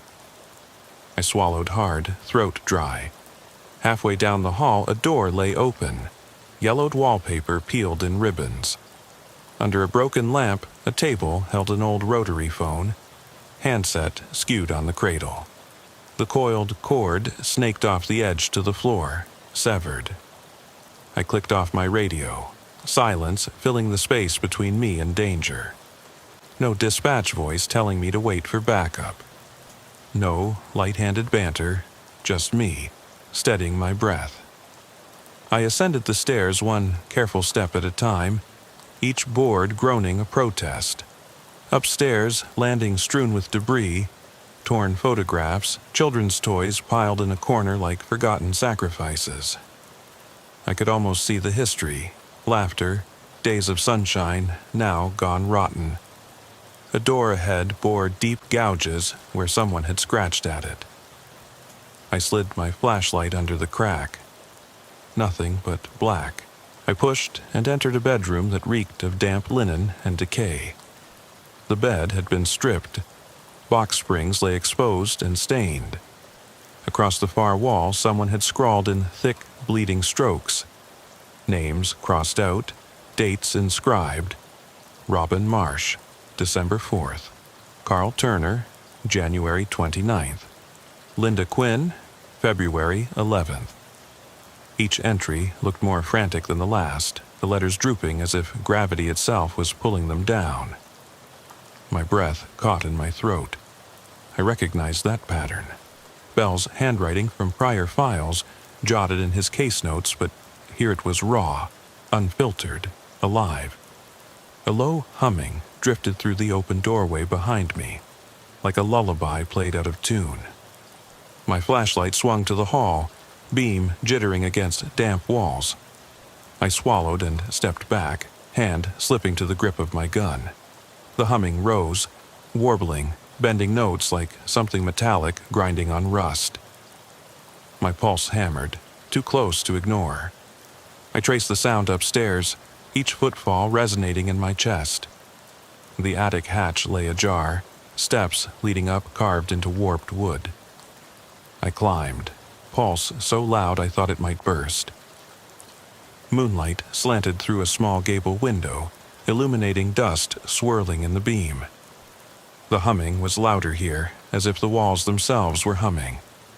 In the attic center, a rocking chair swayed slowly, though no draft stirred the air. The wood, pale birch or ash, was worn smooth by years of motion. On the floor beside it lay a tattered white doll, its glass eye cracked, stuffing spilling from torn seams. The chair moved in time with a rhythm I couldn't quite place. Heartbeat or pendulum. I cleared my throat. Elena? Aaron? Anyone? No reply. I raised the beam to a tarnished mirror propped against rough boards. Darkened glass fractured the reflection into shards. As I focused, I realized the rocking chair's backrest bore a new carving. 2 interlocking initials, EM and AB. ringed by a date fresh as yesterday's. March 15th. Tonight's date. A whisper of laughter, soft and distant, drifted from behind. My flashlight flickered. I spun toward a shadow under the rafters. A tall shape, faceless, shoulders hunched. The beam jerked across the room, catching nothing but shuttered windows and spider webs. My throat went dry. Then, in the mirror, a hand printed itself against the glass. Pale, slender, each finger tipped with dirt. The shape's reflection emerged behind me, though I saw no one in the attic. Heart thundering, I spun, but the only movement was the empty doorway, an inky rectangle beyond. A voice hissed through the walls. "You shouldn't have come back." My flashlight guttered, plunging me into gray gloom.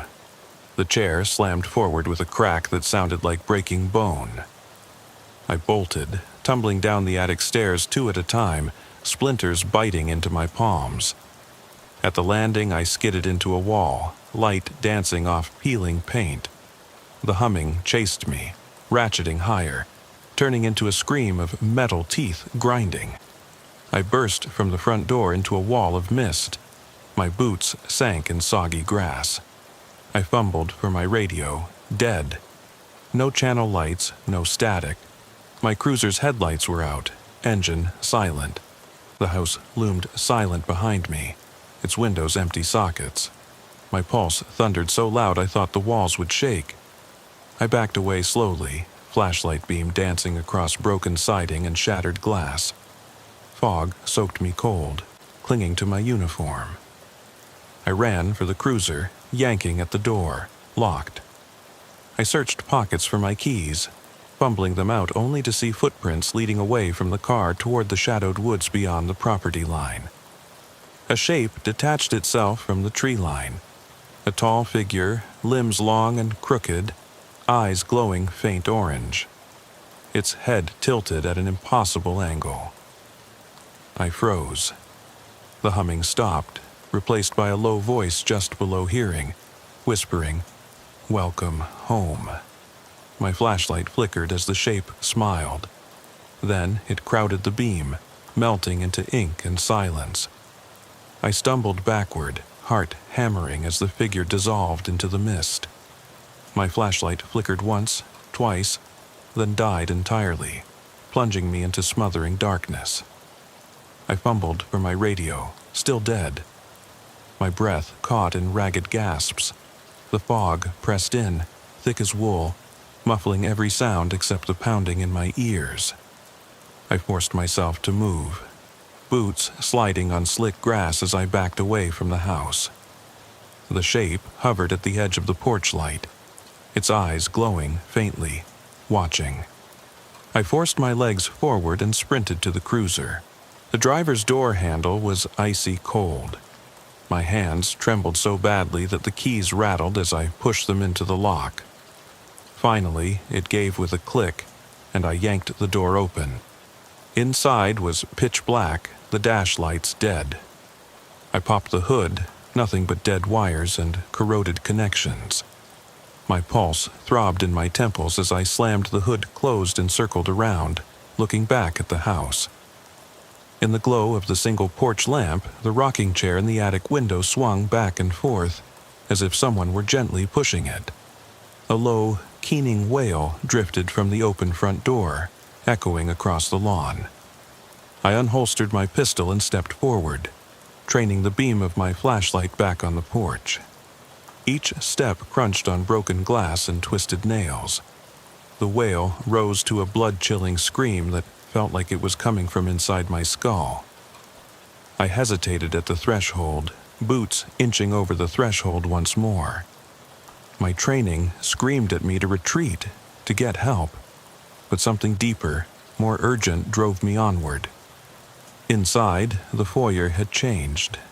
The sofa that had been overturned before now sat back in place, upholstery shredded, stuffing fluffed across the floor like spilled cereal. The chandelier hung straight, crystals tinkling in a breeze I couldn't feel. The phone on the table in the hall rang, shrill and sudden, like a trapped animal. I froze, flashlight shaking. I clicked off my radio again. No dispatch, no backup. Just that insistent ringing. "Hello?" I whispered, voice cracking. The ringing stopped. For a moment, perfect silence. Then a soft, rasping voice, barely above a whisper. "Officer Langley, you're late." My blood ran cold. The voice was mine. An echo of my own tone, but distorted, as if played back through a warped speaker. "Who is this?" I called, stepping back. My flashlight beam danced along the walls where new scratches had appeared. Tally marks, dozens of them, carved into the plaster. I counted 23. Then the beam hit the corner, and I nearly dropped the flashlight. There, crouched in the shadow of the staircase, sat a child's bicycle, bent and broken, the paint chipped to reveal rust. A doll lay face down on the floor, gown soaked in dark liquid. Against the wall, someone had scrawled in crimson paint, "You went back." I swallowed, throat dry, and turned to retreat. But the hall stretched impossibly long, the ceiling sagging, doors appearing where there had been none. My footsteps quickened, echoing unnaturally. The air grew frigid, each exhale trailing mist. I passed the doorway to the kitchen, where the sink now held dozens of ringing phones, their cords tangled like serpents. I heard bells clatter, though no one was dialing. They rang and rang, a cacophony of urgency. I darted through the kitchen into the hallway leading to the stairs. The door at the end creaked open by itself. No lock, no handle, just a gaping hole that led into pitch. Summoning every ounce of courage, I crept forward. My flashlight barely reached the first step. As I descended, a chorus of distant whispers brushed against my ears. Faint names: Robin, Carl, Linda, Elena. Each voice softer than the last, each crying out for help. Halfway down, I caught sight of movement below. A pale hand slid along the banister, fingers twitching. My pulse soared. "Elena?" I called, voice unsteady. No answer, only a soft scrape as the hand retreated. I slammed my boot into the next step, scrambling down. The hallway at the bottom stretched impossibly farther into darkness. Ahead, a single point of light flickered, my flashlight lying face down on the warped floorboard still on. I snatched it up, flipped it, and the beam fell upon a figure pinned to the wall. Elena's face, frozen in silent scream, eyes wide, mouth agape. My heart seized, and I bolted past her, stumbling into the living room. The front door was gone. In its place, a smudged outline, as if the wall had never contained an exit. I turned, looking for another way out, but every window showed only impenetrable black. The fog outside had crept inside, swirling across the carpet. My breath came in ragged sobs. Then the room tilted. Reality fractured. The walls bled, paint oozing down in rivulets. The chandelier exploded overhead, crystals raining like shards of ice. I covered my head, screaming as the room convulsed. When the world stilled, I found myself alone in the foyer again. The door stood closed as if nothing had happened. My radio crackled to life. "Langley, are you okay? Backup is here." Dispatch's voice was calm, professional, unaware. I exhaled shakily. I'm fine," I managed, voice trembling. "I just got disoriented." I forced myself to open the door. They would see nothing out of the ordinary. The stains on the walls would wash away. The scratches fill in. The phones would be gone, the doll too. Outside, the fog had cleared, leaving only the pale glow of dawn creeping over the horizon. My cruiser idled, tailpipe smoking, engine warm. I climbed in, legs stiff. As I turned the key, the radio cut off abruptly. I looked out the window, shuddering. The house at 117 stood silent and still, its windows dark once more. I started the engine and drove away, never looking back. But every night since, I've felt the whisper of someone brushing past me in the hallway, heard a phone ring in the silence of my apartment, smelled damp rot on my pillow when I wake. I've checked the walls for scratches, but found none. The tally of names doesn't add up to my calls. The scratching starts again on the anniversary of that night, then fades. I've thought about going back one last time, to close the case for good. But sometimes, when the headlights sweep across my rearview mirror, I catch movement in the back seat. A pale face, eyes empty, mouth frozen in a plea. No matter how fast I drive, it doesn't disappear. So I ask you, if the thing that haunts me can follow me home, invisible to the world, and whisper my own voice back to me, how will you know it won't come for you next?